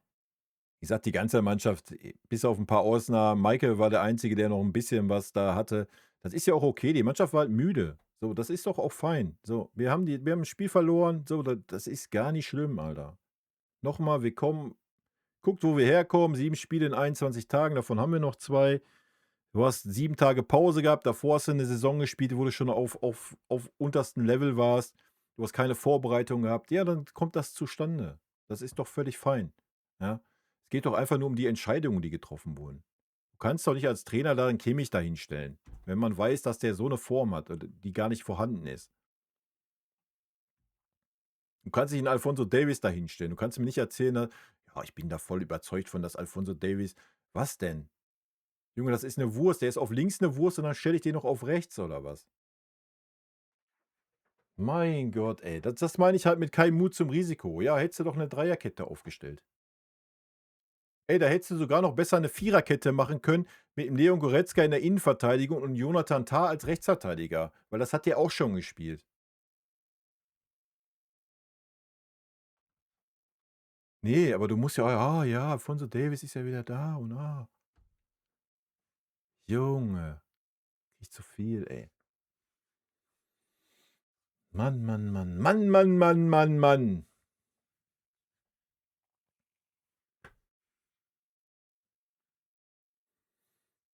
Mm, mm, mm, mm, mm, mm. Ja, das wirst du von mir nicht hören, Alter. Ich gehe nicht auf Lennart K., das könnte knicken, Alter. Könnte aber sowas von knicken. Wie gesagt, der Junge ist 17. Ja, na klar. Sehr wahrscheinlich wäre er nicht in der Startelf gewesen, wenn Gnabry fit gewesen wäre. Alles ist gut. Ich fand ihn nicht so schlecht wie die letzten Spiele. Ja, viele Ballverluste gehabt, das ist richtig. Aber einfach, weil man vorne halt ein gewisses Risiko genommen hat, um überhaupt mal versuchen, da was zu erreichen in der ersten Halbzeit. War besser, weil er sich hat fallen lassen öfters, was er die letzten Spiele nicht gemacht hat, kam öfter mal aus einer tiefen Position, konnte da keine Akzente setzen, so, das ist völlig richtig, das müssen wir nicht schönreden, ja. Deswegen hat er auch keine gute Note gekriegt. Ja, weiß ich nicht. Das ist dasselbe wie Urbich, Alter. So, du wirst mich nicht finden, dass ich hier Urbich das Ding davor halte. Wie denn? Ja, und du kannst auch keinen 17-jährigen, Lennart Kahl ey, 'n Lennart Kahl ist nicht guck dir diese Mannschaft an, ja? Du kannst doch nicht 'n Lennart Kahl in die Verantwortung nehmen, dass er da diese Mannschaft tragen soll. Da kannst du einen Kimmich nehmen, da kannst du einen Harry Kane nehmen. Da kannst du auch zum guten Stück, Olise nehmen, der es auch getan hat. Da kannst du 'n Diaz nehmen, der auch schwach war. Da kannst du Leon Goretzka nehmen. So. Du kannst einen Pavlovic nehmen. Die Leute kannst du in die Verantwortung nehmen. Du kannst doch jetzt aber nicht anfangen und sagen: „Ey, ich muss jetzt aber Lennart Kahl in die Verantwortung nehmen, der muss diese Mannschaft tragen“, wenn der Rest der Mannschaft unterirdisch ist. Ne, muss er nicht mit 17, Alter. Sorry. Ja, er möchte irgendwann nach Real. Ja, er ist gerade irgendwo halber Stammspieler beim FC Bayern. Da hat man eine gewisse Erwartung. Da gehe ich vollkommen mit. Ja, deswegen ist er ja auch schlecht benotet worden, die letzten Spiele, weil es nicht gut war. Aber wir können doch jetzt nicht anfangen zu sagen, ich muss mir Lennart Kahl in die Verantwortung nehmen, Alter. Sorry. Ja, dann hört auf, zu fordern, dass wir Jugendspieler einbinden sollen. Also, beides geht nicht. Sorry. Du wirst keinen Jugendspieler finden, ähm, vielleicht Pavlovic, so die absolute Ausnahme der letzten Jahre, der zum FC Bayern sich kommt, durchsetzt und dann gleich, was weiß ich, das Spiel trägt oder was. Wie soll das funktionieren, Leute? Sorry. Ja, dann lass uns sagen: „Komm, wir machen keine Jugend forscht.“ Ja, dann können wir das von unseren Spielern verlangen. Ja, aber wie du siehst, selbst 'n Leon Goretzka kriegt das nicht hin und der hat eine Erfahrung von 15 Jahren Fußball. So, ja. Deswegen kannst du deswegen ist auch mein Kimmich-Take so, wie er ist, weil Kimmich der Mann ist, der das machen muss. Der ist unser Kapitän, der ist Kapitän der deutschen Nationalmannschaft. Den kannst du mal in die Verantwortung nehmen. Aber da wird ja, naja, ja, Kimmich. Aber dann kommt der Take Lennart Kahl oder was? Sorry, Alter. Was ist denn jetzt los? Wir können über die Leistung reden, die war nicht die schlechteste auf dem Feld. Da gab es noch Spieler, die schlechter waren wie er, ja. Wir können doch nicht davon reden, wir nehmen jetzt 'n Lennart Kahl in die Verantwortung, dass der diese Mannschaft in so 'nem Spiel tragen soll. Ja, der Junge hat alles versucht, was drin war. So. Ja, es hat nicht gereicht, es war nicht gut. Ja, Musiala war noch schlechter. Machen wir doch den Take mal. Der war noch schlechter wie Lennart Kahl. Noch schlechter. Ja, aber den kannst du auch nicht in die Verantwortung nehmen, weil der aus 'ner Verletzung kommt, die 'n halbes Jahr lang war. So, ja? So, das ist doch der Punkt. Du musst die Leute in Verantwortung nehmen, die da die Verantwortung tragen müssen grade. Da kannst du den Harry Kane in Verantwortung nehmen. Warum hat 'n Harry Kane sich nicht wie die letzten Spiele, 60 Minuten lang fallen lassen? Warum stand die ganze Zeit nur vorne drin und hat auf die Bälle gewartet, die nicht kamen? Mach doch den Punkt. Und da garantiere ich dir, der Punkt kommt von Vincent Kompany, weil der das schon die letzten Spiele immer moniert hat so 'n bisschen. Ja, das haben wir jetzt gesehen. Wie ist unser Offensivspiel, wenn Harry Kane vorne drin steht? Wer ist für das Kreative da? Pavlovic? Unser Querpass und Rückpass-Toni oder was? Lennart Kahl? Ne, kann er nicht. Musiala? Nein, kann er nicht. Ist noch nicht fit genug. Serge Gnabry war nicht da, kann er aber auch nicht. Haben wir die letzten Spiele gesehen. So, wer macht das denn? Harry Kane hat's die letzten Spiele gemacht. In jedem Spiel. In jedem verfickten Spiel ist Harry Kane auf die 6er, 8er Position gegangen und hat unser Spiel gestaltet. Das war kein Leon Goretzka, das war kein Pavlovic, das war Harry Kane. Und gegen Augsburg haben wir mal gesehen, wie es ist, wenn das nicht tut. Ja, that's the point. Aber nochmal, da kannst du jetzt nicht anfangen und sagen: „Ja, Lena Kahl muss da jetzt aber.“ Aus meiner Sicht, wa? Du kannst natürlich deinen Take haben, aber dann müssen wir aufhören, Jugendspieler einzubinden. So, wenn du Jugendspieler einbindest, musst du damit leben. Grade wenn das dann so ist, wie es jetzt ist. So, der Junge kennt das doch gar nicht. Der kennt doch gar nicht, 4 Wochen am Stück mal alle 3 Tage spielen. Woher denn? Ja, kennt der doch nicht. Und dann noch auf diesem Niveau. Also, ne, sorry, gehe ich nicht mit. Haben wir schon über die Abwehr generell und unsere Defensivleistung in dieser Saison gesprochen? Laimer, Opata, Stani war die Abwehr, die diese Saison am besten funktioniert hat. Wenn ein paar davon fehlen, wird unsere Abwehr zu einem Hühnerhaufen. So kommen selbst schwächere Teams gegen uns zum Torerfolg. Normalerweise kann unsere Offensive das kompensieren, da sie gegen Augsburg weitestgehend abgemeldet war. Heimniederlage folgerichtig. Boah, weiß ich nicht. Also ich finde es eher bedenklicher, nochmal, dass ein Josua Kimmich über die rechte Seite dermaßen vorgeführt wurde. Und dann noch bedenklicher ist, wenn der Ball dann in die Mitte kommt.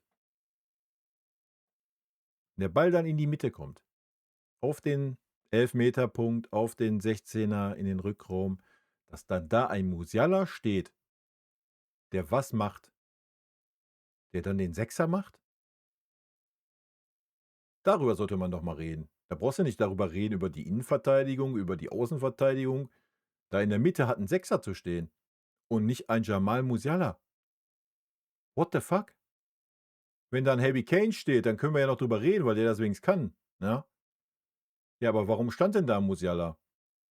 Weil man nach den 1:1 gesagt hat: „Oh ja, komm, wir bringen Nicolas Jackson, den stellen wir vorne auf die 9, wir ziehen Harry Kane auf die 10 und wir ziehen Jamal Musiala auf die 8.“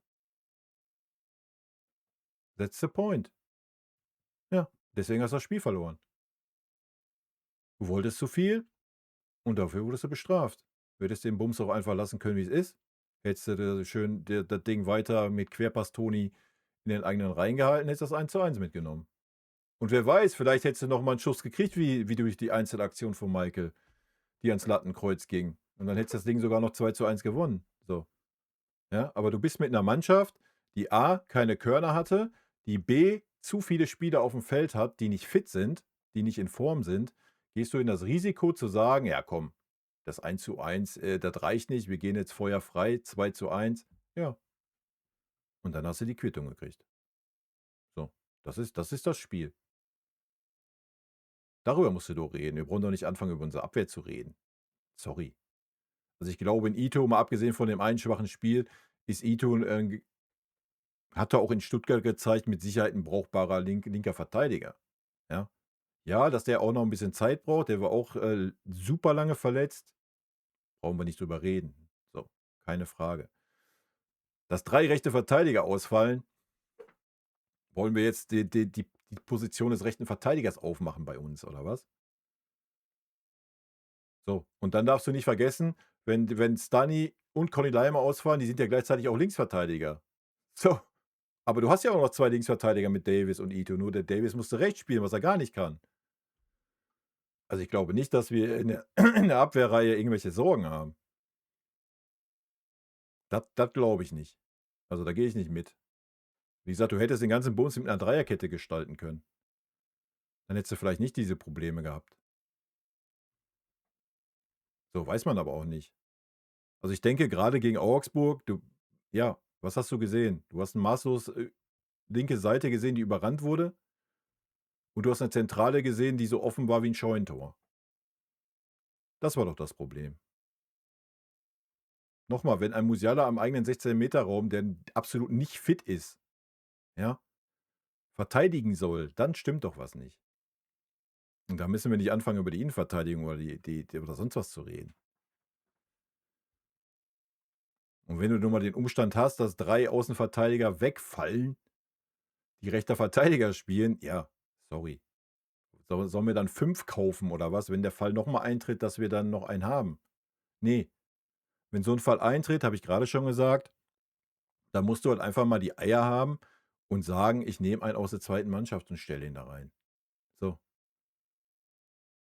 Oder du hättest sagen sollen: „Komm, Tom Bischoff kommt wieder auf die Posi und er muss wieder klar die Anweisung kriegen, dass er rein den defensiven Part spielt", weil das war ja dann so einigermaßen okay. Ja, Tom Bischoff hatte ja nur harte Probleme auf der Rechtsverteidigerposition, wo er noch immer mit nach vorne gerannt ist wie so 'n Idiot. Ja, genauso wie Conny Leimer, der dann auch Probleme hat. So, danach, wo man gesagt hat: „Komm, steh mal 'n bisschen tiefer", war's ja einigermaßen okay. Ja. Aber nein, du musst ja unbedingt Alfonso Davies Spielpraxis gönnen. Ja. Und danach musst du Kimmich da reinbringen. Und dann musst du sogar noch 'n Bischof bringen als linken Verteidiger.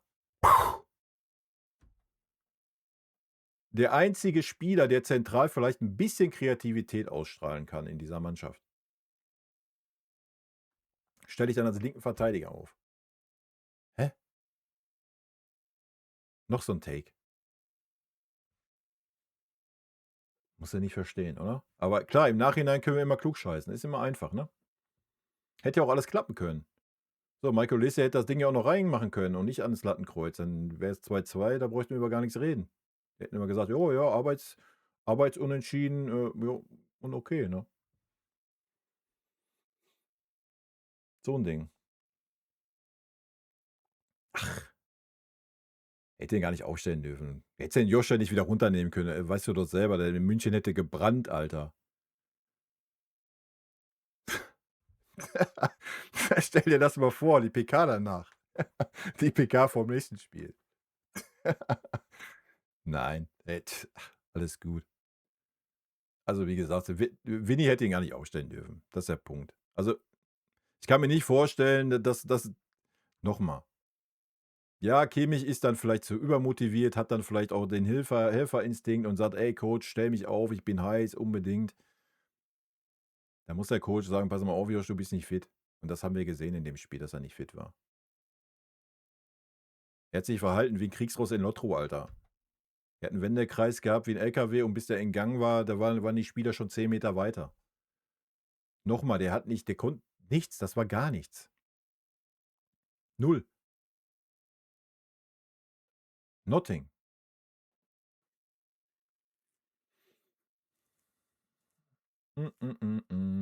Ach, gegen PSW kommt dieselbe Mannschaft aufm Feld, weil sie muss sich ja rehabilitieren.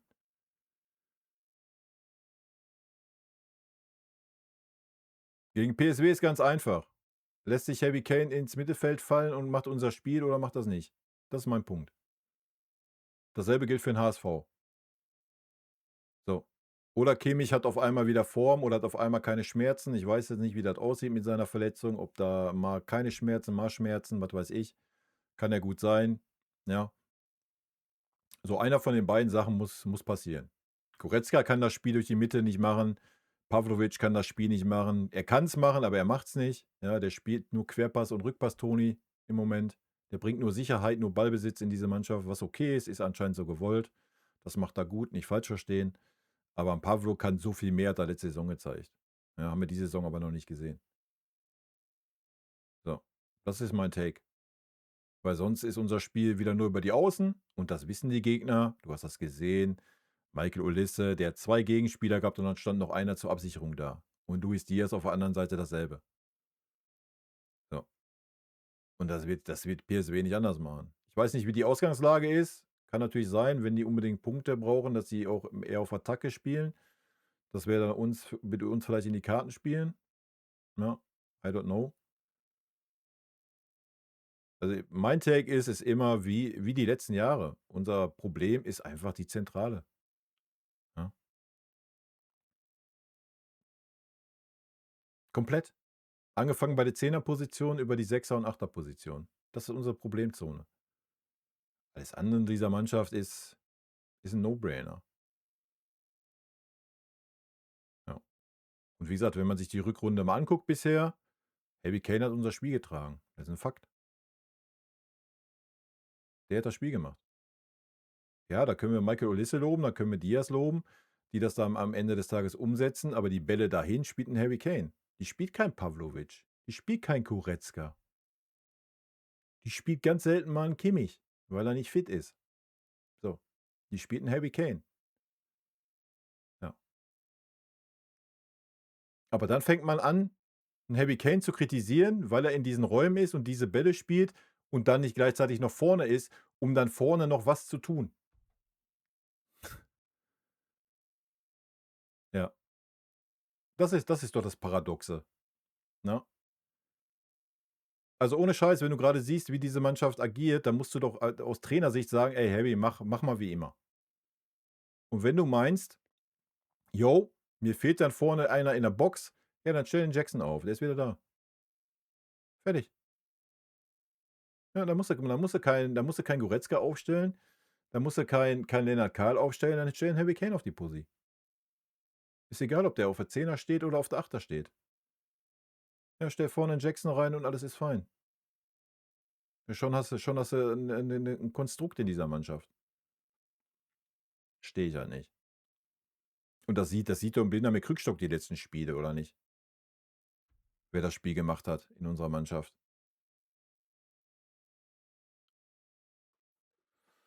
So, bevor ich jetzt 'n Chat weiterlese, muss ich aus Aufregung hier kurz austreten, Leute. Von daher gibt's 'ne ganz kurze Pause.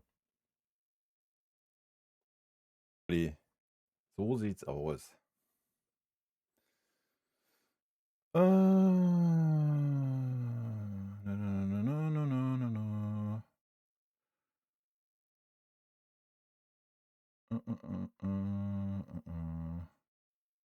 Ich möchte nicht auf Karl gehen oder die Mannschaft tragen, aber dann darf man ihn auch nicht overhypen, wenn er ein gutes Spiel macht, aber wenn er schlecht spielt, das Argument rausholen, ja, er ist 17, das meine ich damit. Ja, tue ich ja auch nicht. Ja, sorry, habe ich nicht getan. Also, ich bin da fein mit. Ich habe 'n Lennart Karl nicht übergehypt. Ganz im Gegenteil, weil genau das passiert bei jungen Spielern. Erinnert euch an Jamal Musiala. Das war nichts anderes. Ja, denkt mal zurück, wie lange Jamal gebraucht hat, um in diese Mannschaft zu kommen. Auch wenn er zwischenzeitlich dann auch mal so eine Phase hatte wie Lennart Karl, dann war es wieder eine super schlechte Phase, dann war er wieder weg, dann kam er wieder Stück für Stück wieder. Und das ist doch völlig normal, ne? Und deswegen, du ja, die Leute, die den in die Nationalmannschaft reden oder sonst was, ja, I don't know, Alter. Tja, bin ich von Anfang an nicht mitgegangen, gehe ich jetzt auch nicht mit. Ich habe es immer gesagt, wenn er sich in der Rückrunde jetzt durchsetzt mit alle 3 Tage und da Topleistungen zeigt, dann kannst du natürlich davon reden, ihn eher mit zu 'ner WM zu nehmen, aber doch nicht, wenn er das halt nicht schafft, ja, so. Aber das wissen wir ja auch noch nicht. Er hat jetzt 4 Spiele gemacht, davon waren 3 schlecht, so, Punkt. Das ist so, ja, das muss man so sehen. Ja, aber er ist halt kein Michael Olisse, Alter. Er ist auch kein Diaz und er ist kein Harry Kane und er ist auch kein Jamal Musiala. Er ist halt Lennart Kahl und ist 17, so. Das ist halt so. Ah, okay. Meinst nicht mich. Das ist gut, Blondie. Dann verstehen wir uns ja. Ubis Fehler kann passieren, deswegen haben wir das nicht das Spiel verloren. Dann hätten wir das Spiel ja unentschieden gespielt. Selbst Neuer hat in seiner Prime schwer gepatzt. Wichtig ist nur, dass Ubich konstant absolute Topleistungen bringt, wenn er Nummer 1 beim FC Bayern werden will. Ja, aber wie soll er die denn bringen, wenn er nicht spielt? Sonst wird ihm auf kurz oder lang ein anderer Torwart vor die Nase gesetzt. So ist das bei einem Weltclub. Ich würde es Ubich so gönnen, dass er es bei uns packt. Ja, also mein Take ist, er packt es bei uns, wenn er das Vertrauen kriegt und wenn er die Spielzeit kriegt. So. Irgendwann, die Frage wird halt sein, bekommt er die Chance oder bekommt er sie nicht? So. Wenn Manuel Neuer irgendwann sagt, jo, Jovi, ich bin weg am Ende der Saison, ja, entweder wird der FC Bayern dann 80, 90, 100 Millionen in die Hand nehmen, Torwart verpflichten oder sagt, jo, wir gehen rein mit Urbich und mit Peretz und Abfahrt. Wie will sie? Also ich traue es Urbich zu und der FC Bayern würde gut daran tun.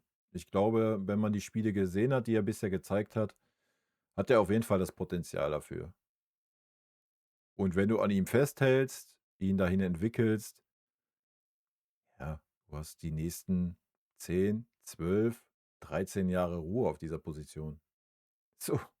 Ja, er muss natürlich nachweisen, ob er, wie ich gerade schon bei Lennart Kahl gesagt habe, er muss natürlich mal nachweisen, ob er alle 3 Tage Topleistung abliefern kann. Ja, das wissen wir ja nicht, weil er diese Phasen nicht bekommt beim FC Bayern. So. Das wird der Knackpunkt sein. Ne? So, das musst du können beim FC Bayern. Der Fehler, das habe ich vorhin schon gesagt, den Fehler, den er gemacht hat, das ist ein klarer Fehler. So, brauchen wir nicht überreden. Dem ist schon jeder weltbeste Torwart passiert. Es gibt keinen Torwart, der noch nie so ein Fehler passiert ist. Ja, das gehört halt auch dazu. Aber deswegen jetzt 'n Urbi schlecht reden oder sagen: „Oh, der FC Bayern braucht 'n was weiß ich für 'n Torwart." Hör mir auf, Alter. Genau, und schuld ist immer Roman Bernat, so sieht's aus.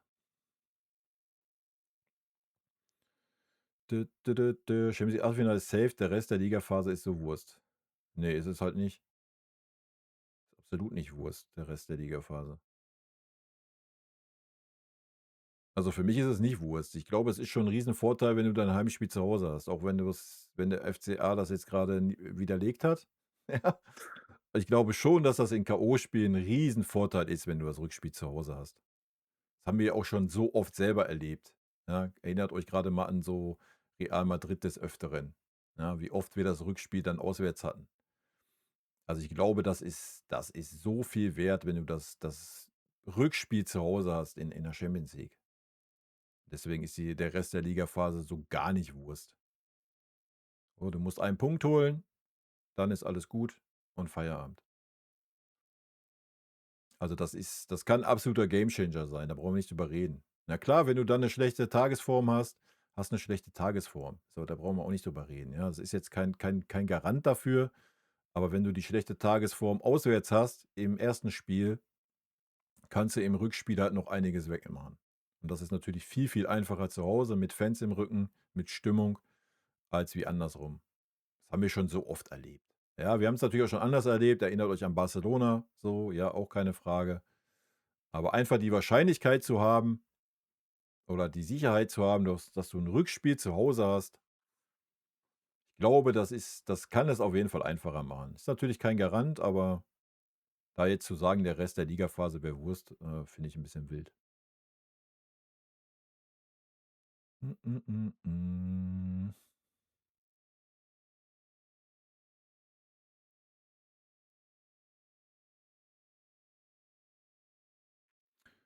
Düt, düt, düt, düt, düt. Wenn's aus'm Pokal rausfliegen, liegt es an Kimmich, weil er atmet. Jetzt mal ganz im Ernst, Alter. Ihr könnt euch mal diese jetzt mal ernsthaft. Der Kimmich war unterirdisch in diesem Spiel, Punkt. Das muss man nicht schönreden, Alter. Verstehe ich nicht. Ja, und noch mal, er ist der Kapitän der deutschen Nationalmannschaft. Da wird immer nun mal 'n anderes Maß angelegt wie an einen Lennart Kahl. Was ist denn los? Und noch mal, dann soll er wenigstens nach dem Spiel die Fresse halten, Alter. Und nicht an irgendein Mikrofon gehen und dummes Zeug labern, wenn man so eine Leistung gezeigt hat, wie er sie gezeigt hat. Da hat man nämlich einfach gar nichts zu sagen. Oder man stellt sich vor das Mikrofon und sagt: „Ey, ich muss mich mal entschuldigen für meine katastrophale Leistung, die ich gezeigt habe.“ Und dann kann er gerne mal auf die Mannschaft gehen. Dann kann er gerne sagen: „Ja, aber ich war ja nicht der Einzige, bla bla bla.“ Junge, Junge. Und wo soll jetzt der Sinn sein? Du sagst jetzt, ja, gegen PSW stellen wir was stellen wir denn dann auf gegen PSW? Also, spielen wir ohne Helby, ohne Diaz, ohne Michael, ohne Pavlo, weil er ja noch der Einzige ist, der in der Zentrale wenigstens 'n bisschen was macht. Ohne Tah, ohne Uppa, der ja eh krank ist. Linker Verteidiger, ja, ohne Ito. Ja, die lassen wir schon mal alle draußen, oder was? Damit die dann für Leipzig 'ne Woche später fit sind. Hä? Geht doch nicht. Und das ist ja noch nicht mal 'ne Woche, ist erst in 2 Wochen, oder? Klappt doch auch nicht. Siehst du doch jetzt. Da hat's einer die Scheißerei, einer hat Husten, dann ist er raus. So einfach ist das.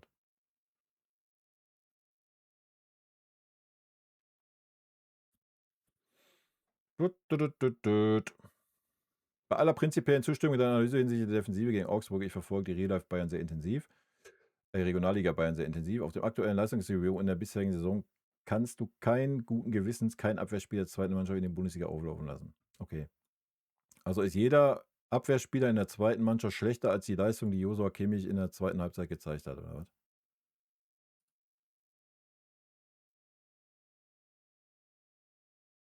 Aber dann hätten wir ja wenigstens Joshua Kimmich nicht verbrannt.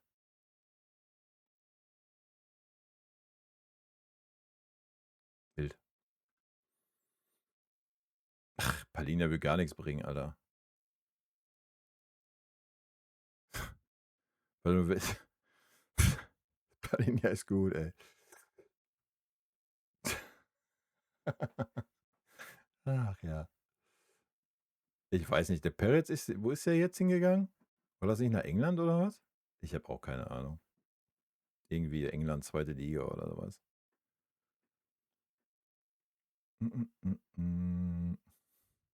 West Brom oder so, ja, irgendwie sowas. Ich hätte erwartet, dass wir unsere erste Bundesliga auswärts in Mainz oder Dortmund holen. In der Allianz Arena gegen Augsburg war schon wild. Ja, mein Gott. Passiert, solange wir die nächsten Spiele wieder gewinnen, ist alles gut. Ja, das werden wir halt sehen, ne? Gute Servus. Das werden wir sehen, ob dem so ist. Also, ich habe es ja eingangs gesagt, so, das muss einen Haken dran machen und gut. Ja, du hast zu viele Spieler auf dem Feld gehabt, die nicht fit sind, die keine Form haben. Ja, und dann sieht das so aus. Dazu hast du Spieler gehabt, die müde sind. Dazu hast du anscheinend Harry Kane verboten, sich fallen zu lassen. Ich weiß es nicht. Keine Ahnung, ich kann es mir nicht anders erklären, was die Spiele davor immer gemacht hat. Ja, und dann muss man sich nicht wundern. Ja. Und wie gesagt, dann bringst du den Kimmich rein, der weiß ich nicht, was mit dem los ist. Entweder Schmerzen hat, nicht in Form ist oder sonst was, der sich da vorführen lässt gegen Augsburg, Alter. Und Jamal Musiala muss in der Zentrale verteidigen. Also, ja, sorry. Was erwartet man dann, Alter? Ja, dann ist auch der FC Augsburg schlau genug und stark genug, das auszunutzen. Wie jede andere Mannschaft in der Bundesliga. Das ist auch kein Geheimnis. Jede andere Mannschaft hätte das genauso ausgenutzt. Weil Geschwindigkeit hat jede Mannschaft in der Bundesliga mittlerweile. So, die haben alle schnelle Außenspieler. Und die können alle im Ball spielen. Ja? Ist halt so. Peretz ist Stammtorwart in Southampton. Ja. Wie gesagt, ich hätte keine Kopfschmerzen damit, nächste Saison mit dem Obich und dem Peretz in die Saison zu gehen. Sehe ich jetzt nicht irgendwie. Warum nicht? Also Peretz ist für mich ein sehr, sehr guter Torwart. Aber der hat doch dasselbe Schicksal wie ein Obich, der darf halt nicht spielen bei uns. Ja, wie gesagt, wenn du alle 6 Spiele mal reinkommst als Torwart, dann kann halt mal sowas passieren, wie es jetzt passiert ist, ne? Weil du halt einfach keinen Spielrhythmus hast. Das ist halt so. Da kannst du noch so viel trainieren. Aber passiert dem besten Torwart so ein Ding. Kommt ja auch dazu. Gut.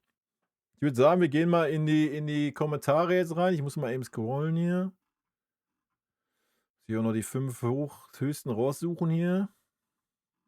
Ach, das sieht ja auch relativ easy aus. Unten ist eh nur, obwohl da ist einer mit 12. 12. 6, 3, 4, bla bla bla. 8. Würde ich doch sagen, starte ich mit den 12er da unten. Alter, was ist denn los? Ey, einmal eine Niederlage, da schreiben die Leute gleich wieder Romane, oder was? Kommen sie aus den Löcher gekrochen. Weißt du, sonst ist immer. Warum ist denn jetzt der Chat da jetzt mit angezeigt, oder was? Was ist denn jetzt hier los, ey? What is the problem?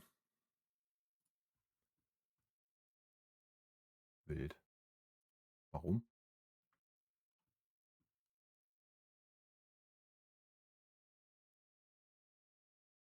Also vorhin auch schon, oder was?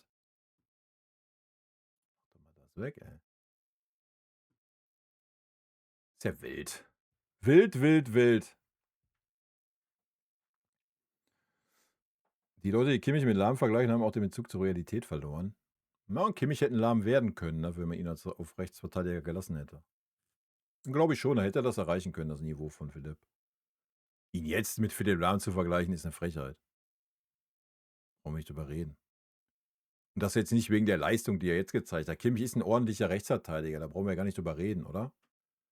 Sowohl defensiv wie auch offensiv. Und defensiv wird natürlich jetzt immer wieder ein bisschen schwächer, weil er auch nicht jünger wird. Das ist ja auch völlig normal. Und die Gegner werden natürlich immer schneller. Der Fußball entwickelt sich ja. Das siehst du ja, du hast ja nur noch Kanonen immer auf der Außenposition. Von daher hat er da natürlich ein bisschen Nachteile. Das ist auch normal. Aber ansonsten ist Kimmich ein solider Rechtsverteidiger. Ja. Aber er muss halt fit sein. Er ist halt nicht fit. So. Darauf können wir uns wohl einigen, denke ich. Gut, dann gehen wir mal rein hier in der FCA-Kommentare. Ich suche mal die 5 raus. Ich hatte einen hier gerade mit 12, den nehme ich mal mit. Der Rest ist eh alles oben. Ich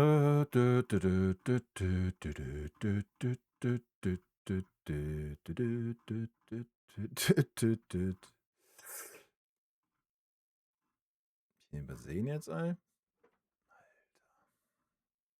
Hier. Hackmoon 70. Wenn Goretzka am Rasen steht, spielen wir meistens nur 10. Wenn Goretzka am Rasen steht, spielen wir meistens nur zu 10. Wenn er noch öfter spielt, bekommt er keinen Verein mehr. Eine glatte 5 für Kompanie. Ja, ich fand Leon jetzt gar nicht so schlecht in diesem Spiel. Wir hatten auf jeden Fall mehr Stabilität mit Leon als wie ohne Leon, wenn wir ehrlich sind. Dass ein Jamal dann da diese Posi bekleidet hat, war nicht gut. Zumindest für die defensive Stabilität. Und offensiv konnten Musiala auch keine Akzente setzen, wenn wir ehrlich sind.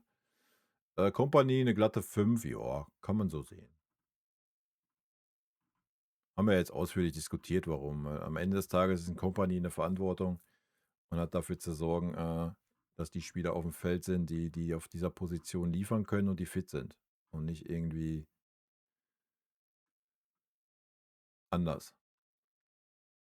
Oldschool, vielleicht war der Arschtritt zur richtigen Zeit. Das werden die nächsten Spiele zeigen.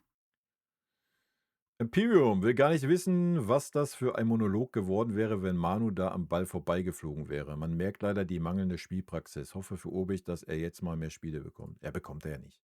Ganz im Gegenteil, wird er jetzt wahrscheinlich noch weniger bekommen.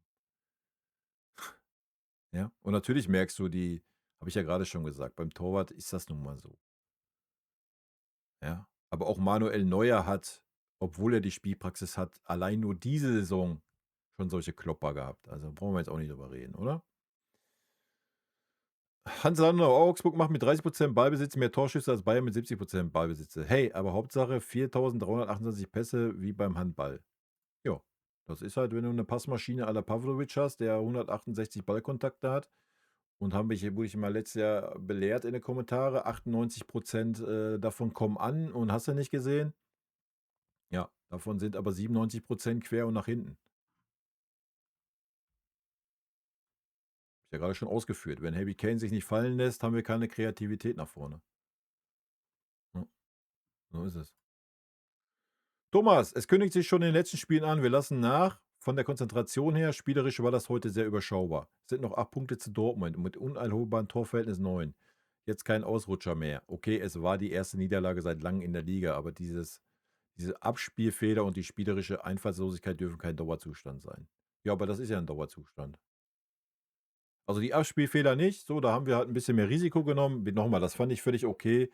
Also ich finde es völlig okay, wenn wir einen Ball am gegnerischen 16er verlieren. So, das ist völlig fein. Du musst halt, wenn ein Gegner so defensiv agiert, wie es Augsburg getan hat, oder halt auch in der Champions League, musst du ein bisschen mehr Risiko nehmen und das bedeutet halt einfach, du verlierst halt mal einen Ball.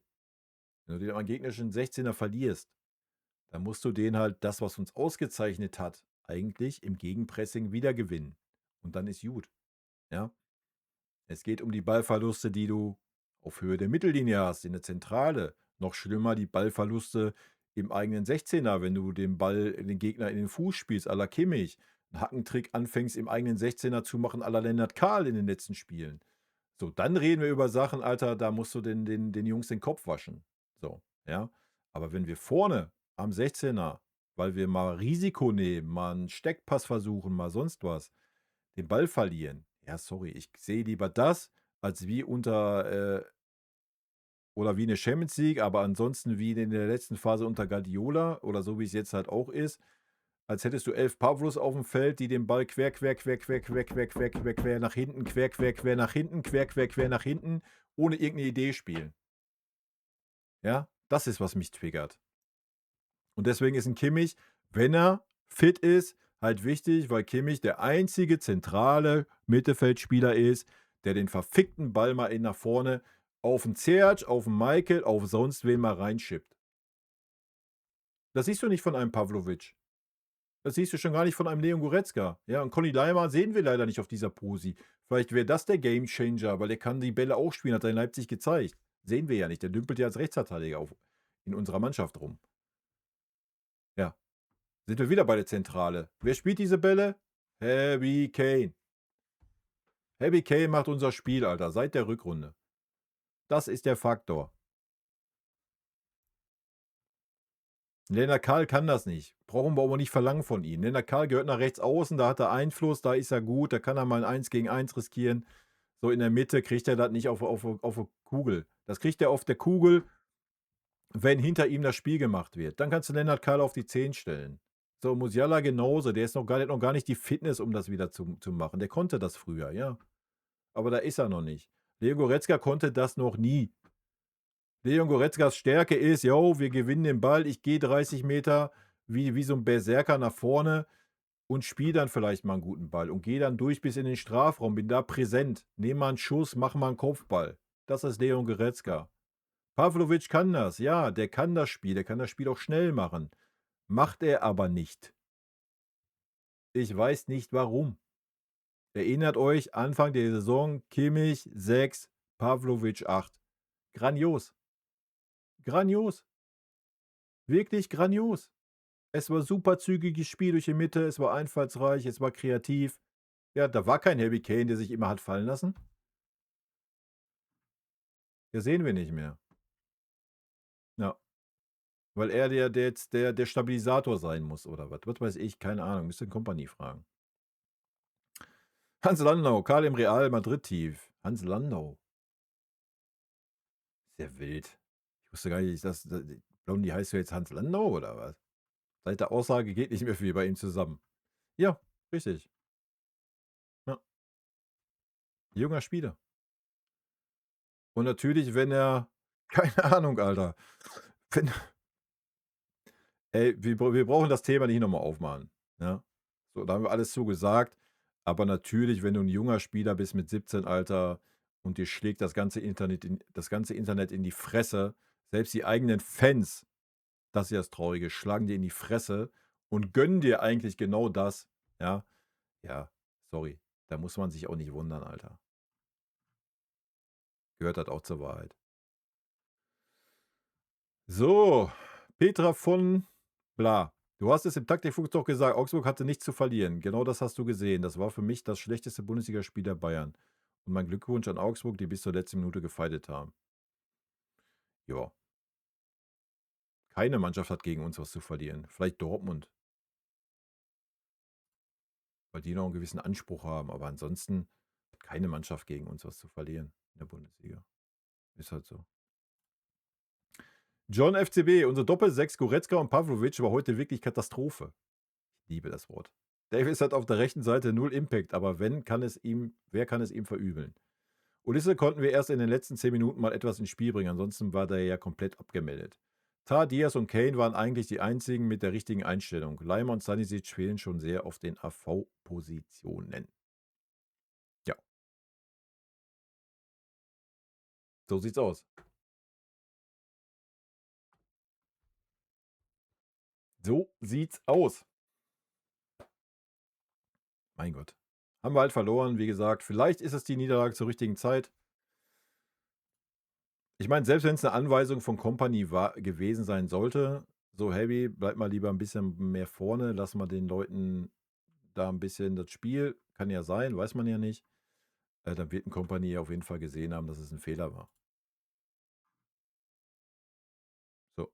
Und genauso wird er gesehen haben, dass es ein Fehler war, Kimmich aufzustellen, weil er ist ja nicht doof, er ist ja nicht blind. Das hat er ja bewiesen in der Vergangenheit, dass er aus seinen Fehlern lernt.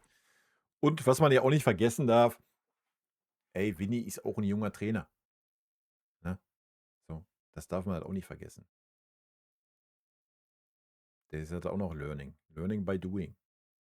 So. Und am Ende des Tages poppt die Niederlage ja kein. So, wir haben 8 Punkte Vorsprung. Alles ist doch gut. Ja, ist ärgerlich, so die perfekte Saison kannst du nicht mehr erreichen. Aber das ist halt eh ein Ding, was super schwierig ist. Ja. Und eigentlich war der Bums schon mit der Niederlage in Arsenal gelaufen, was das angeht. Ja. Wenn wir ehrlich sind. Ja, entweder ziehst du eine Saison durch und verlierst kein Spiel oder weiß ich nicht. Ist halt alles nicht so einfach. Und ist auch nicht schlimm. Ja. Also für mich jetzt. Mich triggern halt die Themen, die ich gerade gesagt habe. Also die Kompanie hat für mich die Niederlage eigentlich als erster und einziger wirklich zu verantworten. Weil man hätte nach dem 1:1 sagen können, jo, alles klar, wir nehmen das mit. Das wäre vielleicht der Take gewesen, den du hättest machen müssen. Aber ich verstehe es natürlich auch aus seiner Sicht, weil das ja auch die letzten Spiele immer und immer und immer und immer wieder geklappt hat, zu sagen, jo, Feuer frei, ich hau nochmal rein, offensiv, was geht. Ja. Und dann wurde es halt bestraft. Und dann ist das so. Aber wie gesagt, ich gehe davon aus, dass er da auch ein Learning haben wird. Ich fand Goretzka eigentlich auch okay. Ja. Oder war das jetzt auf mich bezogen, weil ich das gesagt habe? Dieses Lachen. So eine Frechheit.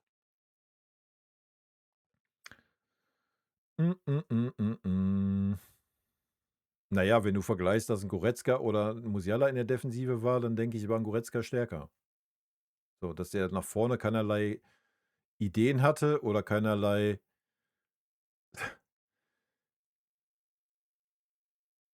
ja, keinerlei Ideen, keine Kreativität hat. Aber hat Musiala auch nicht gehabt. So. Ja, Musiala auf der 10 war okay, so, da machst du nichts kaputt, aber auf der 8 hast du gesehen. Dann steht er beim Gegentor und muss verteidigen.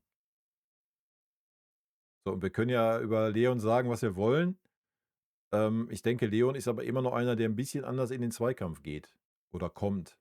Ja, natürlich, wenn Leon überrannt wird, sieht er genauso schlecht aus wie Josh. Ja, da brauchen wir nicht drüber reden. Aber wenn er hinten auf dieser Pose ist und da steht, dann sieht das ein bisschen anders aus, als wie es da bei Jamal aussah. Und das meinte ich halt. Man hat sich weil du hast ja eine gewisse Stabilität gehabt in der Zentrale, zumindest was die Defensive anging. So, die hast du halt geopfert. Komplett. Ja. So, und damit wurdest du bestraft. Du hast die Seite offen gemacht, ja, die linke. Augsburg hat ja nur über links gespielt. Weil sie ja gesehen haben, dass Josh da maßlos überfordert war. So, ist doch logisch. Nutze doch sofort aus. Und dann schwächst du noch die Mitte. Ja. Da muss man sich nie wundern. Zweiter Account. Ja, das ist ja auch immer Ansichtssache, ne? Aber wie gesagt, ich kann ich meine, wir haben ja trotzdem 70% Ballbesitz gehabt. Aber ich kann dieses lahmarschige, wir brauchen 10 Ballkontakte, 10 Stafetten, um von der linken auf die rechte Seite zu kommen. Und dann hat Maike den Ball und steht gegen 3. Dann spielt sie den Ball wieder über 10 Ballkontakte auf die andere Seite. Ja, dann ist ein Luis Diaz da gegen 3. Da siehst du ja, da gewinnst du keine Blumentöpfe mit. Da kriegst du ja keine Chancen. Ja. Das Erstaunliche in dem Spiel ist doch eigentlich, wie es ja im Kommentar auch stand, dass Augsburg mit 30% Ballbesitz einen Torschuss mehr hatte wie wir. So. Das sagt doch eigentlich alles aus. Und wir sind schon Risiko gegangen vorne und haben schon Ballverluste deswegen gehabt, weil wir ein bisschen was versucht haben in der ersten Halbzeit. Stell dich mal vor, das hätten wir nicht getan. Wären wir wahrscheinlich bei 80% Ballbesitz. Wild. Ja, ja, so ist das. Naja, die nächsten Spiele werden zeigen, ne? Es wird nicht einfacher. Ich glaube nicht, dass die jetzt krank waren, verletzt sind, schon wieder dabei sind. Also ich denke, mein Opa, der irgendwie Erkältung hat oder sonst was, wird noch nicht wieder da sein. Da bist du auch ein bisschen brauchen. Stanny und Conny sind eh weg. Boe, keine Ahnung, was mit dem ist. Weiß nicht, ob der überhaupt noch existiert bei uns, ob der noch geführt wird, ob der noch einen Spielerpass hat. I don't know. Es wird nicht besser werden. Ja. Also hast du die Rechtsverteidiger-Problematik im nächsten Spiel gegen PSW wieder. Und bei PSW wartet Paul Wanner, der ist heiß auf uns. Ja, keine Ahnung. Wir werden sehen. Also ich glaube nicht, dass man da nochmal einen Kimmich hinstellt. Also, wenn, dann sollte Josh erstmal fit werden. Heißt, wir sehen Tom Bischof da, weil eine Dreierkette würde mich überraschen. Wäre die logische Konsequenz meiner Meinung nach, aber würde mich überraschen. Ja, ja, der ist schon seit einem halben Jahr krank. Guerrero hatte was? Muskelverhärtung oder so nun, ne? Ja, vielleicht ist der wieder da, ja. Wer weiß. Können wir uns die Maschine angucken. Naja, es ist, wie es ist. Meckern auf hohem Niveau, sagen wir mal, wie es ist, ne? Wenn wir mal auf die Tabelle gucken, wenn wir mal die Spiele angucken, die wir dieses Jahr gesehen haben, beziehungsweise letztes Jahr.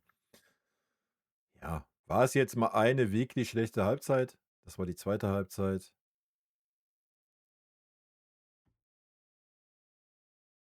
Ja, der Trend ist nicht unser Friend. Ja, wir haben den Trend gesehen, dass das dahin ging, aber es ist erklärbar, ne? Das muss man halt sagen. Es ist erklärbar. Und das ist es halt. Deswegen ist das auch eine Sache, die man so hinnehmen muss. Man hätte da ein bisschen gegensteuern können, meiner Meinung nach, indem man halt nochmal Kimmich nicht aufgestellt hätte, wenn er nicht fit ist. Das macht keinen Sinn. Schon gar nicht dann auf dieser Posi. Ja, das muss man auch mal sagen. Da hätte es halt besser, habe ich ja schon gesagt, hättest einen Ito auf links gelassen, hättest einen Bischof da wieder hingestellt auf die rechte Seite, wenn du meinst, Alfonso Davis ist durch, der auch nicht gut war. Das ist ja auch okay. Ja. Und wenn dann Josh hätte es unbedingt bringen wollen, ja, keine Ahnung, dann hätte sie ihn offensiver bringen müssen, dann hätte er nicht so viel kaputt machen können. So. Aber eigentlich hätte sie ihn gar nicht bringen dürfen, so dass er fit wäre, dann jetzt. Ja. Aber so ist es halt. Magen oder so, seit einem halben Jahr, ja, kenne ich, habe ich auch manchmal. Ja, keine Ahnung. Also ich sehe das nicht jetzt in dieser Mannschaft. Klar, es kann sich immer irgendwie negativer Strudel entwickeln, ja. Aber damit jetzt anzufangen nach dieser Niederlage, nee, sehe ich nicht. Ja.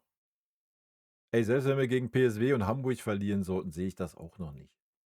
Kommt natürlich auf die Art und Weise drauf an, aber die Art und Weise dieser Niederlage ist doch jetzt nichts, wo man sagt: „Ach du Scheiße, ja, die Mannschaft, die bricht jetzt ein.“ Ja, die bricht jetzt ein, also völlig. Wir werden jetzt nur noch Niederlagen kassieren. Ne, du siehst doch, wie diese Niederlage zustande gekommen ist. Die Niederlage ist zustande gekommen, weil viele Spieler nicht fit sind, die ganze Mannschaft insgesamt müde ist, was völlig erklärbar ist, ja. Wir einige Ausfälle haben, die schwerwiegend sind und gut. So, du hast jetzt noch 2 Spiele, dann hast du, glaube ich, eine Woche, oder? Und dann ist erst Pokalspiel, warte, ich gucke mal eben. Ich meine, so war das. So, Mittwoch gegen PSW, Samstag gegen Hamburg, dann haben wir eine Woche Pause. Beziehungsweise sogar 8 Tage, weil wir erst Sonntag spielen, 17:30. Dann spielen wir zu Hause gegen Hoffenheim, das wird ein sehr, sehr schwieriges Spiel. Und dann spielen wir das Pokalspiel. So, also macht das doch auch keinen Sinn, jetzt zu sagen, ich schone jetzt gegen Eindhoven irgendwelche Spieler, wenn das Pokalspiel erst 2 Wochen später ist. Das macht doch auch keinen Sinn. Also, Eindhoven volle Galolle. Die Jungs können sich rehabilitieren mit einer guten Leistung. Ergebnis ist dann mal hingestellt, werden wir sehen. Dann spielst du in Hamburg. Da musst du nochmal die letzten Kräfte rauskitzeln, die drin stecken in diesem Kader. Ja, und dann musst du den Jungs einfach mal eine Woche Erholung gönnen. So. Dann hast du Hoffenheim und Leipzig, beides zu Hause. Beides super schwierige Spiele, definitiv. Ja. Dann spielen wir in Bremen. Und dann haben wir wieder eine Woche und dann haben wir nochmal eine Woche. Ja, dann haben wir natürlich Frankfurt und Dortmund, sind auch keine leichten Spiele, aber wir haben Wochen. Immer eine Woche Pause. Ja, da kann die Mannschaft kann sie wieder zurückkommen, kann sich erholen, bevor es dann wieder in die heiße Phase geht. So. Aber ihr müsst doch mal gucken, wo wir herkommen, Alter. Ja. 6.1. Freundschaftsspiel. 11.1. Wolfsburg. 14.1. Köln. 17.1. Leipzig. 21.1. komische Saint-Gidoucet oder wie man es immer ausspricht. 24.1. Augsburg. Jetzt 28.1. spielen wir Eindhoven. 31.1. Hamburg. Da kann mir doch keiner erzählen, dass das nicht Kräfte lässt. So. Ja, und du hast ja keine Vorbereitung gehabt, dass du sagen könntest, ja, hey, wir haben jetzt 3 Wochen Vorbereitung gehabt, wir haben mal richtig, richtig Körner aufgebaut. Ja. Und dann kommt das halt zustande. Ja. Und auf der anderen Seite muss man auch mal sagen, um das mal abzuschließen, das Thema, Augsburg war auch wirklich gut. Ja, das gehört ja auch noch zur Wahrheit. So, die haben sich auch nach dem 1:0 nicht aus der Ruhe bringen lassen, haben sich nicht in die Hose geschissen, weiter ihren Stiefel durchgespielt, ja, haben an ihre Chance geglaubt, ja, und haben es dann eiskalt ausgenutzt. So. Und trotzdem, trotz alledem, haben wir noch den Schuss ans Lattenkreuz von Michael in der letzten Sekunde gehabt. Also, da muss man sich jetzt keine Sorgen machen und sagen: „Oh, oh, wir verspielen jetzt aber.“ Ne, dafür sind wir doch viel zu sehr in der Mannschaft. Ja, du musst dich jetzt durchbeißen, die nächsten beiden Spiele. Das wird nicht einfach werden. Wir brauchen jetzt nicht erwarten, jetzt braucht keiner von euch erwarten, Alter, dass wir jetzt, keine Ahnung, nach PSW fahren und die 5:0 wegknallen oder sowas. Kann ich mir beim besten Willen nicht vorstellen. Würde mich mega überraschen. Weil einfach nicht diese Substanz in dieser Mannschaft gerade steckt, körperlich. Ja, natürlich sind die jetzt ein bisschen angefickt da wieder im Kopf, ja. Der war mit Sicherheit auch müde. Und ja, läuft ja schon, wir schummeln uns schon durch. Das wird jetzt wieder ein bisschen anders sein, logisch. Aber nichtsdestotrotz, ja. Ich weiß nicht bei PSW, wie es aussieht in der Tabelle. Weiß nicht, ob die noch Chancen haben, weiterzukommen. Ich kann ja mal gucken.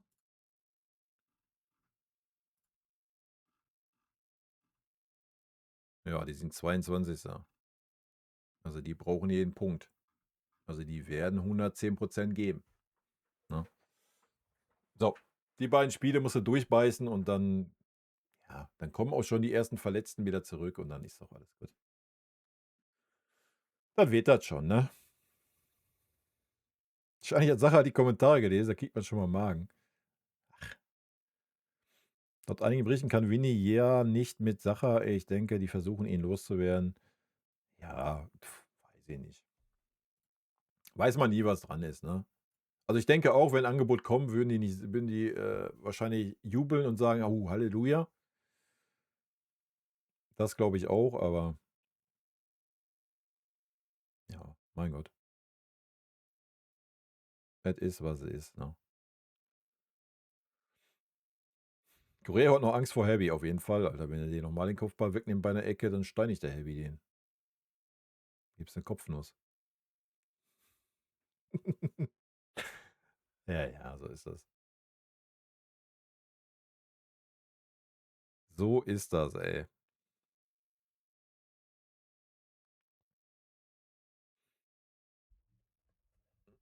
Ja, ich muss mir auch noch überlegen, was ich tippe gegen PSW. Ein wunderschön zusammen. Was erlauben sich Bayern? Weiß ich auch nicht.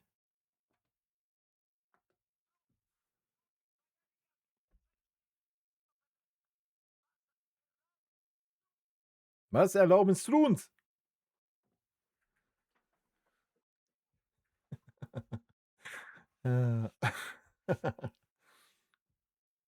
Ich habe das schon nach dem Spiel verarbeitet. Mich jetzt, ja, überrascht hat es mich schon ein bisschen, auf jeden Fall. Aber ja, wie gesagt, wir haben es durchgearbeitet hier im Stream. Ich fange halt nicht an, das nochmal alles zu wiederholen.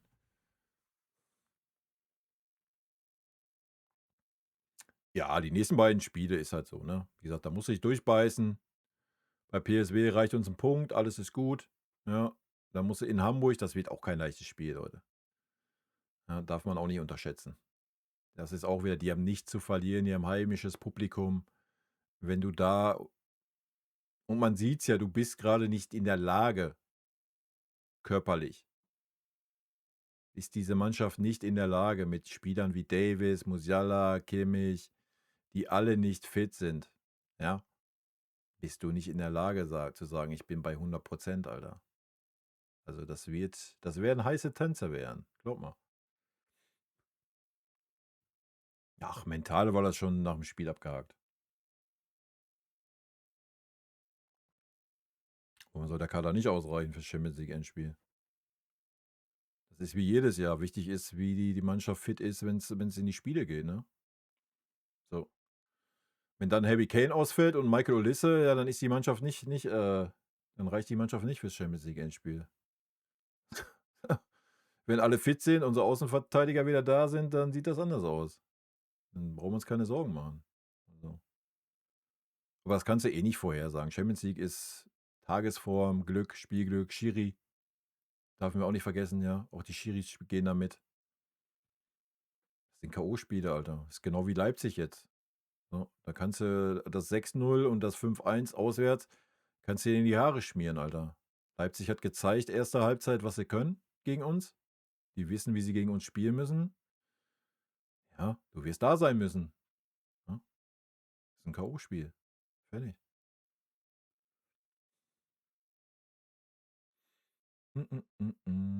Genau, wenn alle fit sind, wenn fit und in Form sind, dann brauchen wir uns vor keiner Mannschaft auf dieser Welt zu verstecken, Alter.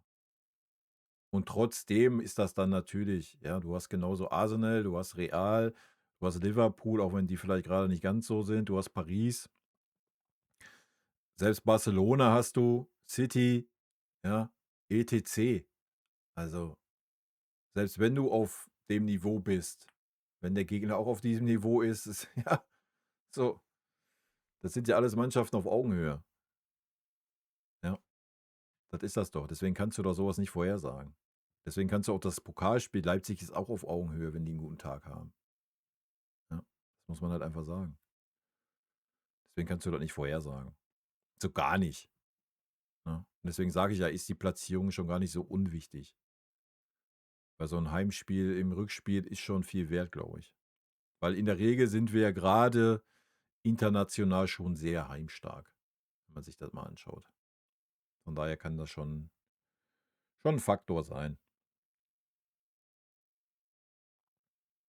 Einfach mal nach dem 4-1 Feierabend machen und ein bisschen Kräfte schonen, nicht alles kurz und klein schießen.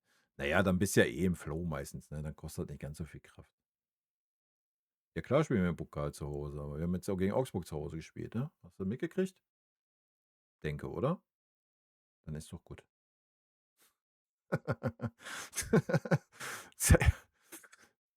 Leute. So, ja. Niederlage muss der Coach auf sich nehmen, ja. Da gehe ich mit. Am Ende des Tages muss er das, ja. Da kannst du die einzelnen Spieler gerne reingehen, habe ich ja auch gemacht gerade. am Ende des Tages muss Kompanie die Niederlage auf sich nehmen. Ja.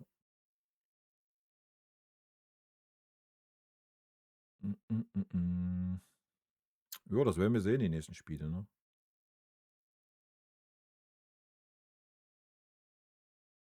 Ja, irgendwann ist immer das Fußball, Alter. Das ist doch das Interessante am Fußball.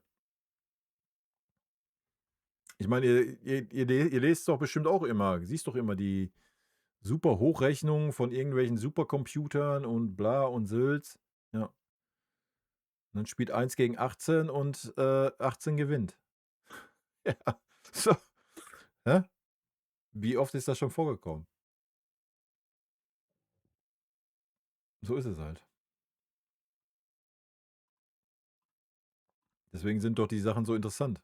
Sonst wäre Fußball doch auch super langweilig. Dann wüsstest du ja alle Entscheidungen vorher, dann brauchst du keine Liga spielen, Alter.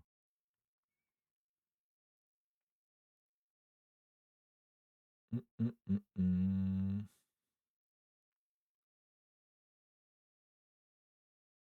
Ja, wie gesagt, also was ein Kompanie hinkriegen muss jetzt, ist,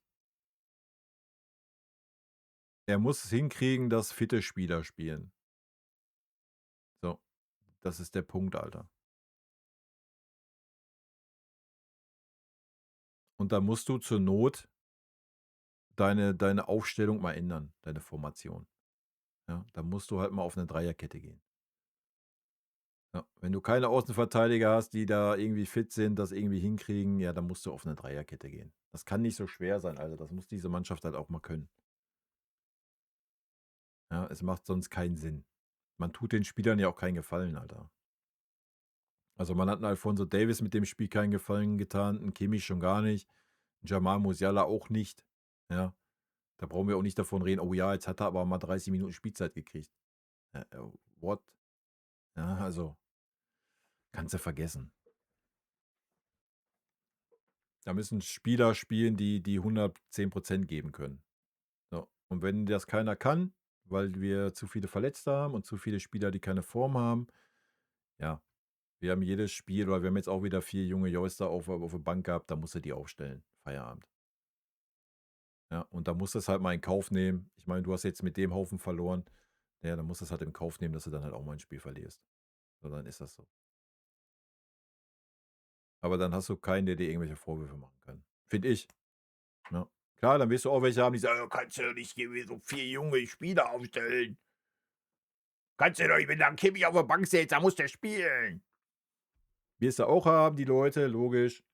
Aber aus meiner Sicht ist das Wichtigste, du musst fitte Spieler auf dem Feld haben. Und das hat das Spiel gegen Augsburg, wie ich finde, gezeigt. Dass es keinen Sinn macht, da Spieler hinzustellen, die nicht fit sind. Sollte Bayern deiner Meinung nach den Gnabry verlängern? Nein. Nein, nein und nochmal nein. Und da kann der Gnabry meinetwegen in der Rückrunde noch 20 Tore schießen, dann sage ich immer noch nein. Weil man muss sich mal die letzten 3 Jahre von Serge Gnabry angucken. Und wenn man sich die anschaut, dann hat dieser Spieler keinen Vertrag beim FC Bayern verdient. Punkt. Mehr ist dazu nicht mehr zu sagen. Man spricht schon mit Kane über eine Vertragsverlängerung. Ja, das ist. Also Harry Kane ist ein absoluter No-Brainer, jetzt mal ernsthaft. Habe ich im letzten Stream schon gesagt.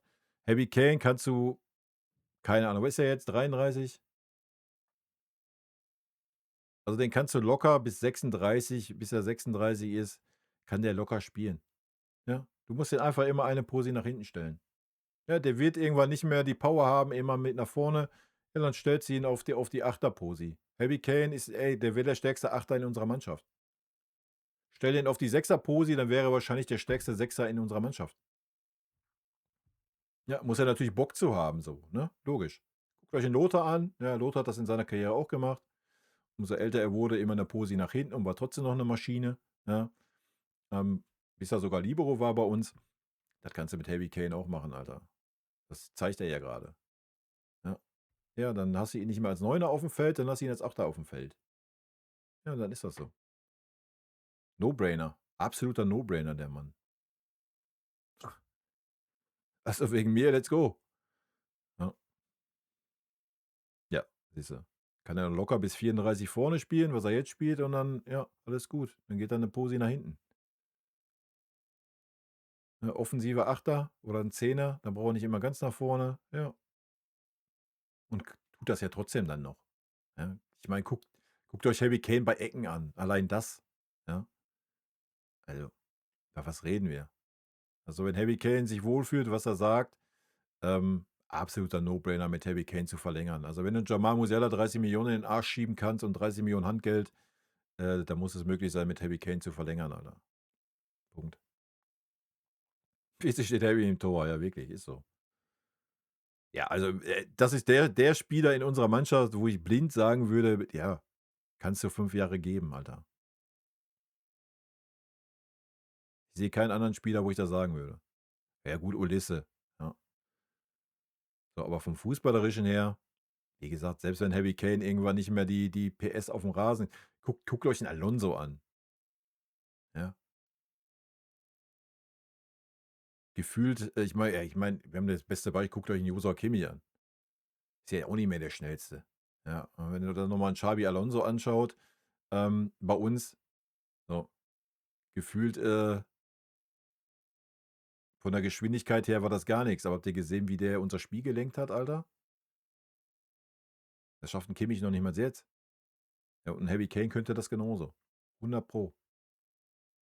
Ja, das sind halt diese Spieler einfach, die haben dieses gewisse Extra.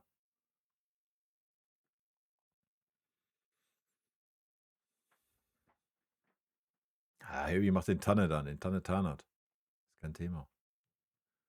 Ne, also wirklich, also Harry, wenn der wirklich Bock hätte, also ich könnte mir 'n Harry echt sehr, sehr gut als offensiven Achter vorstellen, Alter, aber so was von. Würde ich schon feiern. Dazu noch mal 'n richtigen Neuner vorne rein, so 'ne richtige Maschine, so 'n Vlahovic. Harry Kane als Achter. Boah, davor Musiala da als Bindeglied dazwischen. Alto Belli. Und dann unsere beiden Außen. Göttlich.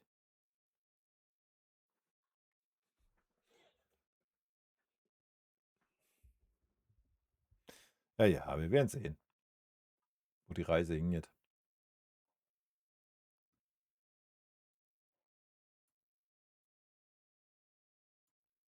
Na ja, sind sie übrigens alle aufm Boden wieder, ne? Sind vom Kopf her wieder 'n bisschen geerdeter.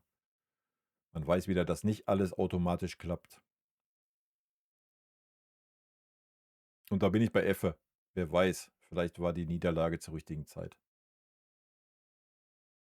Dass man vorm DFB-Pokalspiel noch mal geerdet wurde und sieht, dass selbst so 'ne Leistung gegen Augsburg zu Hause halt nicht reicht. Als wenn man sich jetzt weiter so durchgemogelt hätte bis zum Leipzig, DFB-Pokalspiel und dann das böse Erwachen gekommen wäre. Es ist vielleicht besser, dass es jetzt gekommen ist. Mm, mm, mm, mm, mm, mm. Ja, die Diskussion fange ich jetzt nicht wieder an. Die habe ich schon 100 Mal geführt in diesem Stream.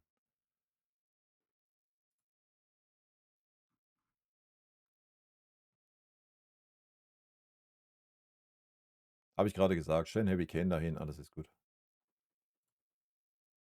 Dann geht das schon. Kannst auch 'n Kimmich daneben stellen.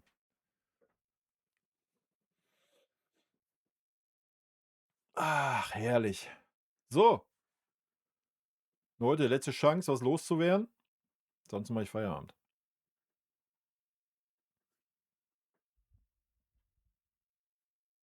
Könnt ihr noch eure Tipps raushauen für PSW? Würde mich ja mal interessieren.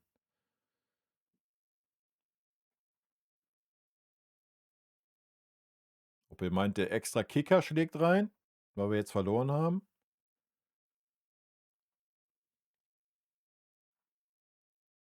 Also PSW braucht wahrscheinlich mindestens 'n Punkt, um unter die ersten 24 zu kommen. Aktuell sind sie 22., aber alle Mannschaften sind punktgleich dahinter. Wenn die natürlich alle auch verlieren und man nicht so hoch verliert, ja, wird vielleicht 'ne Niederlage reichen, gehe ich nicht von aus. Von daher werden die auf jeden Fall motiviert sein.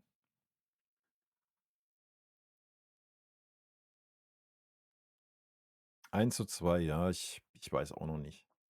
Ich bin auch so auf den Trip, so entweder so 'n knappen Sieg für uns, oder 'n Punkt.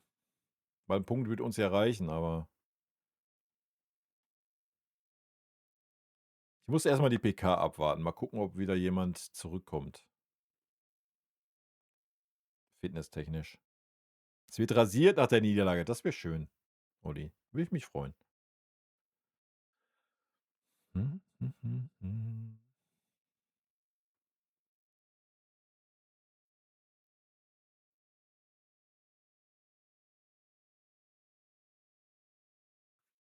Ich denke dann an dich bei 1:4.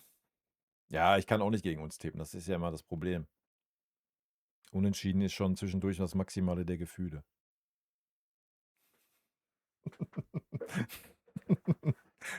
Das ist halt so.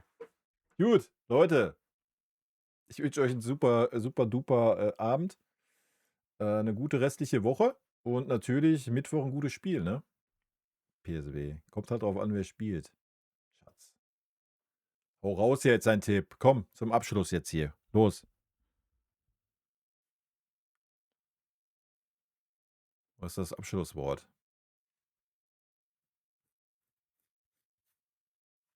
Ansonsten machst du einen Tipp mit Kimmich und einen Tipp ohne Kimmich. Als Fanclub-Vorsitzender. Oder noch besser, ein Tipp mit Kimmich als Rechtsverteidiger und mit einem Tipp Kimmich in der Zentrale.